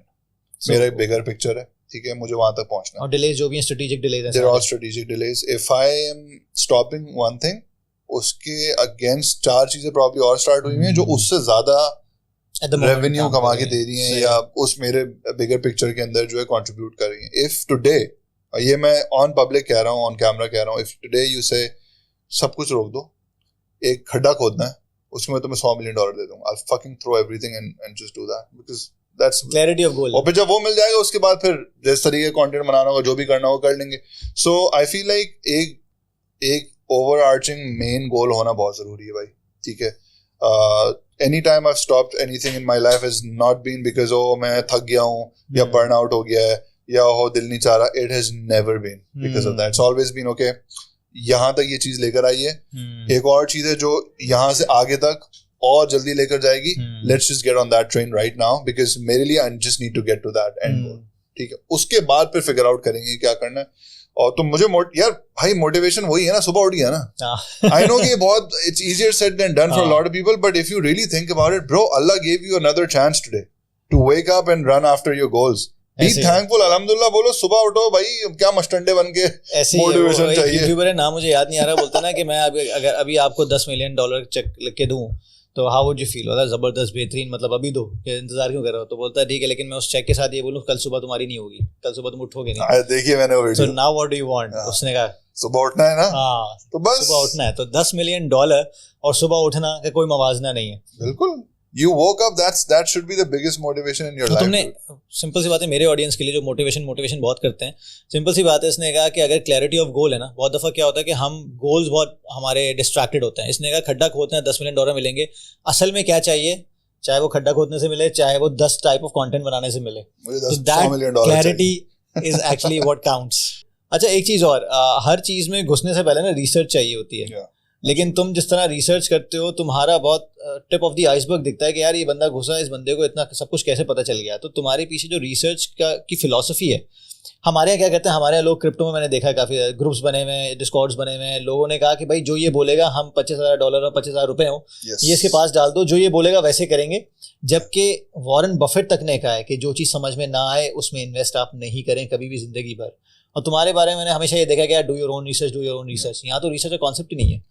तो what do you have to say on that? भाई एक छोटी सी एग्जांपल है, एक 14 साल का या 16 साल का बच्चा जिसने कभी गाड़ी नहीं चलाई, ठीक है, हम मेन शाहरा फैसल पे एक गाड़ी में उसको बैठाते हैं, बोलते हैं तू चला, वो नहीं चलाएगा ना, वो बोलेगा भाई मुझे चलाना नहीं आती, पहले मुझे सिखाओ, वो क्लच क्या होता है, घुमाते कैसे हैं, कैसे देखना है। लोग अपने टाइम को और अपने पैसों के बारे में ना इस तरीके से नहीं सोचते, ठीक है। जब आप अपना टाइम लगा रहे हैं किसी चीज में, तो आप ये सोचें कि कहाँ लगा रहे हैं, क्यों लगा रहे हैं, उससे क्या मिलेगा, ठीक है।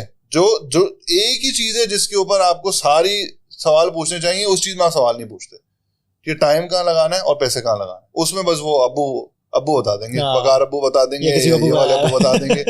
भाई ठीक है, अब्बू बना लो, मैंने भी अब्बू बनाए हैं, सही सीधी और डुबोते हैं तो अब्बू ने डुबो दिया। मेरे टीचर्स हैं, मेरे मेंटोर्स हैं, मिराज भाई हैं, अबीर भाई हैं, काशिफ भाई हैं, people who know me know about these guys and I hold them in extremely high regard. मैंने नाफे का नाम लिया अभी थोड़ी देर पहले, Nafe is the guy who got me into this. मैंने नाफे को फॉलो किया, नाफे के सारे प्रोसेस को देखा, मैंने देखा नाफे कौन सी NFTs बेच चुका है, कौन खुद कैसे NFTs बनाता है, किन किन कम्युनिटीज में। I spend hours researching what Nafe does, and एक हफ्ते के अंदर आई न्यू कि मुझे NFTs में क्या करना है। तो टाइम लगाना है, उसके बाद आप किसी को भी फॉलो करें, but then you will at least know कि जो अगला बंदा बोल रहा है उसके पीछे उसकी रीजनिंग क्या है, तो आप क्रॉस क्वेश्चन कर सकते हैं। आई फील कि भाई ये किसी भी इनकम स्ट्रीम के अंदर अब ये थोड़ा मैं रैम्बल कर रहा हूँ, ये चीज एजुकेशन को चूज करने में होती है। इंजीनियर बनना है, क्यों बनना है भाई, क्यों बनना है इंजीनियर? अब्बू ने बोला था बस इसलिए बनना है, या वो पुप्पी का लड़का था इंजीनियर था, उसकी शादी बड़ी अच्छी लड़की से हो गई इसलिए engineer. Why the fuck do you want to be an engineer? Doctor बनना है तो क्यों बनना है? रामेश भाई सोच रहा हूँ CA कर लूं, क्यों करना है CA भाई? तूने मतलब इंटरेस्ट है क्या आगे की, वो क्या है, ट्रेजेक्टरी क्या है, ये नहीं कोई देखता। इससे कोचिंग प्रिंसिपल का एक प्रिंसिपल मुझे याद आया कि you need to be able to ask quality questions. अब भाई वो कैसे पूछोगे जब तक तुमने खुद अपना होमवर्क नहीं किया हुआ होगा। तो असल में डिपेंड, आपकी क्वालिटी ऑफ लाइफ डिपेंड करती है आपकी क्वालिटी ऑफ क्वेश्चंस पे। यहाँ लगता है कि हमें जब आंसर आ जाएगा तो हम आलिम फाजिल हो जाएंगे, जबकि आलिम फाजिल आप जब होते हैं जब आप राइट क्वेश्चन करते हैं कि भाई ये रिसर्च का पार्ट है, ये क्यों हो रहा है, कैसे हो रहा है। तो मेरा जो लोगों से कहना है वो यही कहना है कि भाई आप जिस चीज में भी आए प्लीज रिसर्च कर लें। हमने भी क्रिप्टो का एक स्कूल बनाया हुआ है, उसमें सिर्फ क्रिप्टो नहीं है, डिजिटल मार्केटिंग सब कुछ है। हम सिग्नल नहीं देते, हम बोलते हैं सिग्नल के लिए और क्वालिटी ग्रुप्स हैं, हम आपको सिखाएंगे ताकि कल को जब आपको सिग्नल मिले तो आप उस सिग्नल को एनालाइज कर सकें कि ये सही है क्यों है। अंधाधुंध आप पैसे नहीं डालेंगे। मैं अक्सर सिग्नल्स फॉलो करता हूँ, ठीक है, बट मुझे पता है कि यार कौन से सिग्नल मुझे पैसे डालने हैं, कौन से में नहीं डालने हैं। बहुत सारे खुद भी रिसर्च करता हूँ। रिसर्च यार मुताल्ला ब्रो, बॉटम लाइन मुताल्ला है। मुताल्ला आपको करना जरूरी है हर चीज में, और मुताल्ले से ही ना सबकी जान जाती है पाकिस्तान के अंदर। वो टाइम लगाना ही नहीं, बटन दबाएंगे आप, वो डाउनलोड हो जाएगा आपके अंदर और आप चीजें बन जाएंगी। तुमने बात की है ना, ये 16 आने, मतलब ये वो बात है जो मैं अक्सर पीटता रहता हूँ लोगों के सामने बैठ के कि यार मैं कभी भी अपने आप को भी फील करता हूँ कि यार मैं इतना टाइम नहीं लगाता, रिसर्च में लगाना चाहिए। और ऊपर से ईगोज इतनी हाई, जैसे हमें सब कुछ पता है। भाई ये अभी कल मैं अबुलोग्राफी के साथ अपने पॉडकास्ट शूट किया, उसमें मैंने ये बताया कि I don't fucking understand Pakistanis इतने ईगोइस्टिकल क्यों हैं। क्या हमारे पास ओपिनियन हर चीज के बारे में नहीं है क्या हमारे पास? सही है, लाइट है नहीं, ठीक है, पानी नहीं आ रहा, दूसरी टुकड़े के ऊपर जो है ना जिंदगी गुजार रहे हैं। और नहीं बट लाइक हमारी अनाएं इतनी बड़ी बड़ी है कि ओहो भाई, मतलब क्या कुछ हमें पता है, सुपीरियर नेशन है, इसी वजह से मार खा रहे हैं हम।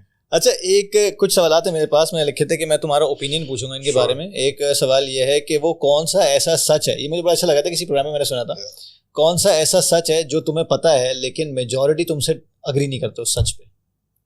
एक ऐसा सच है जो आई फील जिस पे मुझे काफी बैकलैश मिला है, वो ये है कि पीपल बिलीव इन पाकिस्तान देसी सोसाइटी में खास तौर पे कि मर्दों को पत्थर का टुकड़ा होना चाहिए, ठीक है, and I strongly disagree with that. दिल पे लगाइए तुमने। जो सच है वो ये है कि मर्द भी इंसान होते हैं, गोश्त के लोथड़े ही होते हैं, लगती है, दर्द भी होता है, और मर्द को दर्द होता है भाई, सही है। ये सबसे ज्यादा जो ये हार्ट डिजीज से मर रहे हैं सारे, हाँ ठीक है, दिल का दौरा इसको पड़ गया, वो उसका दिल बंद हो गया, उसका दिमाग बंद हो गया, तो ये मर्द जो मर रहे हैं ये इसलिए नहीं मर रहे कि पत्थर के टुकड़े उधर नहीं मरते, रहते 150 साल की जिंदगी, हम वो कौन से नाना है वो जिंदा चल रहे होते, मर गए ना।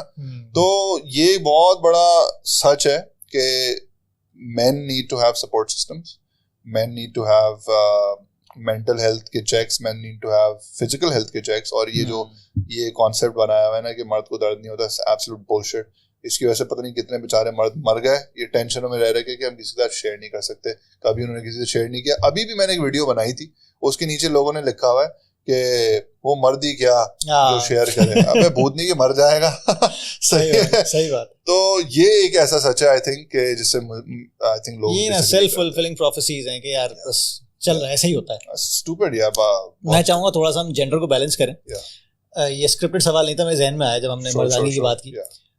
तुम्हारा what's your take on feminism, खास तौर पे व्हाट यू थिंक, क्योंकि हम प्रो फेमिनिस्ट खास तौर पे, क्योंकि जाहिर है मेरी बेटी है, बहन है, बेगम है, सब कुछ है, लेकिन उसके रूल्स हैं कुछ। तुम्हारी सोच में फेमिनिज्म कहाँ स्टैंड करता है, जहाँ उसकी सही जगह है, जहाँ मतलब what do you think about it? यार मैंने थोड़ी देर पहले भी बात बोली थी, और मैं ज्यादातर ये बात बोलता हूँ कि जो चीजें मुझसे रिलेट नहीं करती मैं उन पे एजुकेटेड ओपिनियंस नहीं दे सकता, लेकिन सोसाइटी को पर्सनल ओपिनियन दे सकता हूँ। This is not a fact. Personal opinion मैं दूंगा।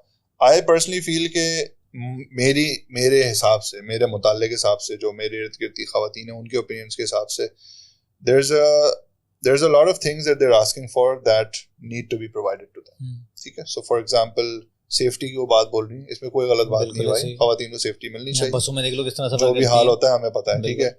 वो इक्वल अपॉर्चुनिटीज की बात कर रही है, बिल्कुल मिलनी चाहिए, इक्वल अपॉर्चुनिटीज क्यों नहीं मिल रही, ठीक है। और इसमें बहुत सारे लड़कों को मसला होगा कि और क्यों नहीं, मैंने भी कहा ना कि हम अपनी बात कर चुके हैं, हमारे पास प्रिविलेज है। ये मैं मानूंगा कि डिस्पाइट द फैक्ट कि मर्दों के साथ बहुत ज्यादतियां हो रही हैं। जिन्हें देख रहे हैं वीडियो लगाई थी कि हम क्यों, किस वजह से हम लोग हायर नहीं कर रहे लड़कियों को, क्योंकि सारे लेवरेजेस नहीं है उनके पास। हाँ ठीक है। देखो अगर I'm trying to put this in a structure जो कि लड़कों को बहुत अच्छी तरीके से समझ आए। पहली चीज तो ये कि मैं जब बोलता हूँ कि लड़कों को प्रिविलेज है, यार तुम और मैं बाहर निकल सकते हैं ना रात में, लड़की नहीं निकल सकती, प्रिविलेज हुआ ना हमारा, ठीक है। हम अब्बा को बोल सकते हैं कि मैं ना ये करूंगा, एक लड़की बोलेगी तो अब्बा बोलेगा चल बे बैठ तेरी शादी कर। तो देयर हमारी सोसाइटी में there are lots of things that I feel are stopping very very smart women to fully flourish into the amazing people they can be, ठीक है। वो जहां तक के मांग रही हैं वो बिल्कुल सही है, होना चाहिए, डेफिनेटली होना चाहिए। and I feel like as men we need to be the ones जो उस राह को खोलें कि उनको वो प्रोविजन, अगर सिक्योरिटी की बात है we fucking need to make sure our women are safe, बिल्कुल, ठीक है।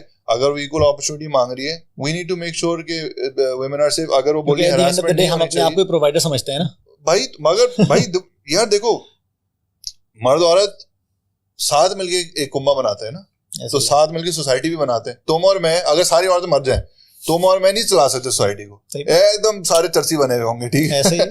और अगर सब मर्द मर जाएंगे तो औरतें नहीं चला सकती। कुंभे से स्टार्ट होता है, not you versus me or us versus them, it has to be a collaborative effort।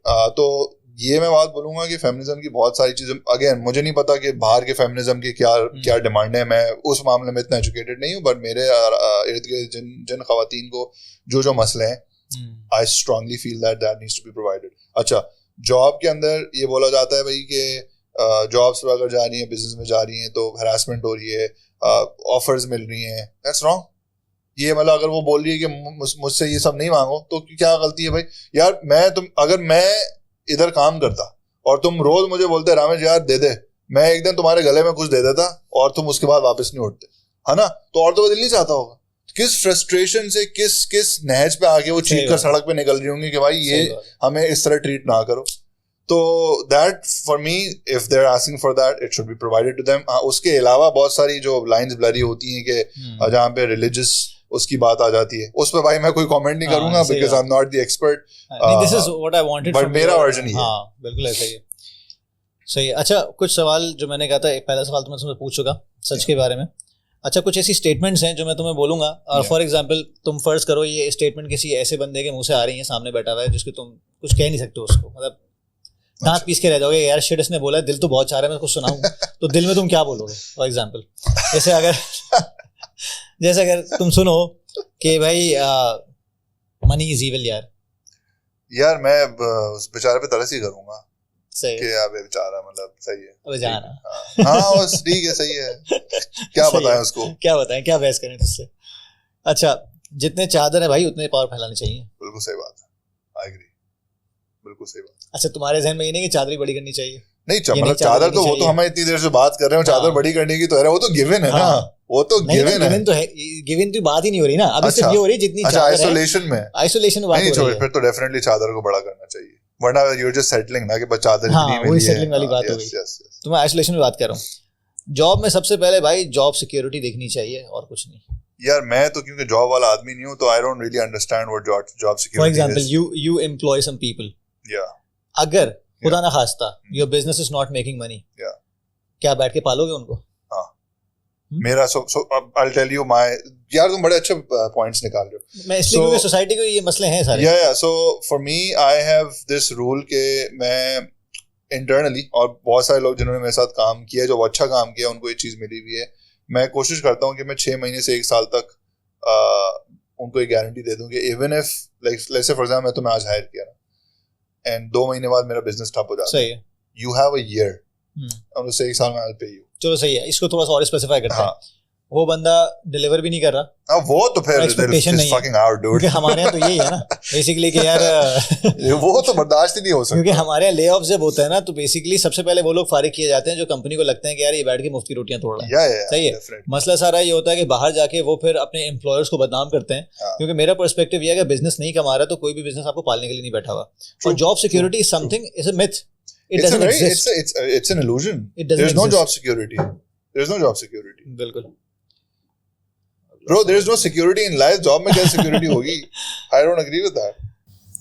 एक और सच है, सर्कस का शेर जो होता है ना, वो जंगल के शेर से बहुत बेहतर जिंदगी गुजारता है भाई। हाँ, बिकॉज़ कंफर्टेबल जिंदगी होती है ना, मगर एक और मसला ये है कि ये रिप्लाई ना एक्सपेक्ट नहीं कर रहा तू, पॉलिटिकली ना करेक्ट साउंड ना चाह रहा है, जो जहन में, अगर देखो तुम्हारे सामने कोई बैठे बोले ना, मैंने बोला तुम समझो कि यार तुम मेरी रेस्पेक्ट में कुछ बोल नहीं चाह रहे, लेकिन दिल में जो बोलोगे वो बोलना है तुम्हें। कहाँ अच्छी जिंदगी गुजार रहा होता है यार, तुम कुत्ते की जिंदगी होती है, पिटाई लगती रहती है हर वक्त, बस वक्त पे खाना मिलता है और थोड़े बहुत बोनसेस मिल जाते हैं मगर बिलो द बेल्ट जा रहा है ये सही है, अप्रेजल हो जाती है। हाँ सही है, और बंदा खुश हो जाता है, खुश हो जाता है। साल बाद 40% इन्फ्लेशन बढ़ गई लेकिन 10% आपकी सिर्फ सैलरी रेज हुई है, तो 30% तो वैसे ही आप खा रहे हो। बोनस मिल गया भाई। अच्छा, एक बड़ा जबरदस्त सवाल जो मैं भी मुझे पता लोग बड़े खुश होंगे, यार ये इतने जूते तू कब्र में लेके जाएगा? यार ले जाएंगे। कब्र में किसी को डोनेट नहीं कर दे? किसी को डोनेट नहीं करूंगा, वो कब्र में लेके जाएगा। सही है। अच्छा, टाइम मशीन मिल जाए, हाँ, तुम्हारे पास ऑप्शन हो, तुम 10 साल पीछे जा सकते हो, what would you do differently जो तुम्हें इस वक्त 10x या 100x पे पहुंचा दे? probably just buy Bitcoin, man.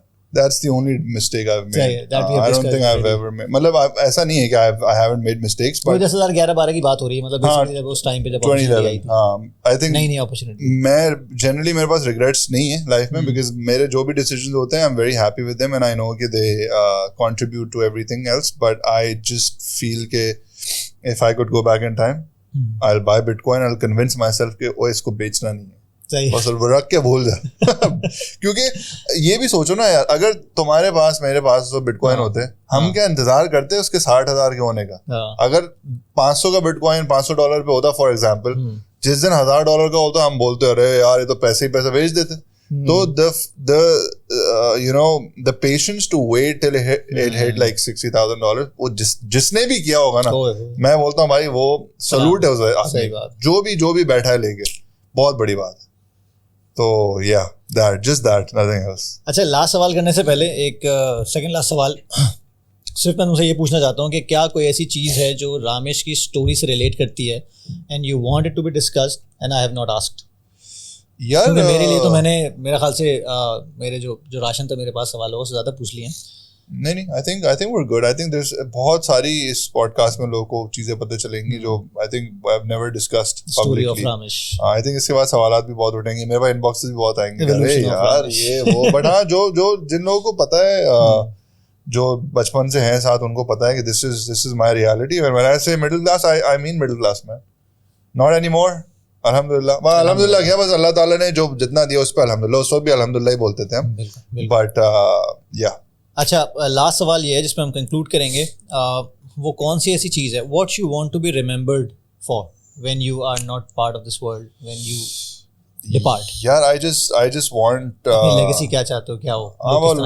लोगों ने पैसे अगर बना लिए मेरी वजह से, तो बस वो नहीं भूले वो, and not in the sense वो नहीं भूले, हाँ वो नहीं भूले, और not in the sense कि यार रामेश भाई ने बना के दिए थे, but like if they just किसी ने enable किया and then अगर वो मेरे नाम पे, मतलब if they pass it on कि यार अच्छा ओके ये पैसे हमने बनाए इतना रामेश भाई की वजह से, चलो इसमें हम ये $1,000 जो है ना या वो मस्जिद को दे देते हैं, इसमें रामेश भाई का भी हिस्सा हो जाता है, और वो कुछ मेरे पे ब्राउनी पॉइंट्स अल्लाह के साथ बढ़ेंगे ना।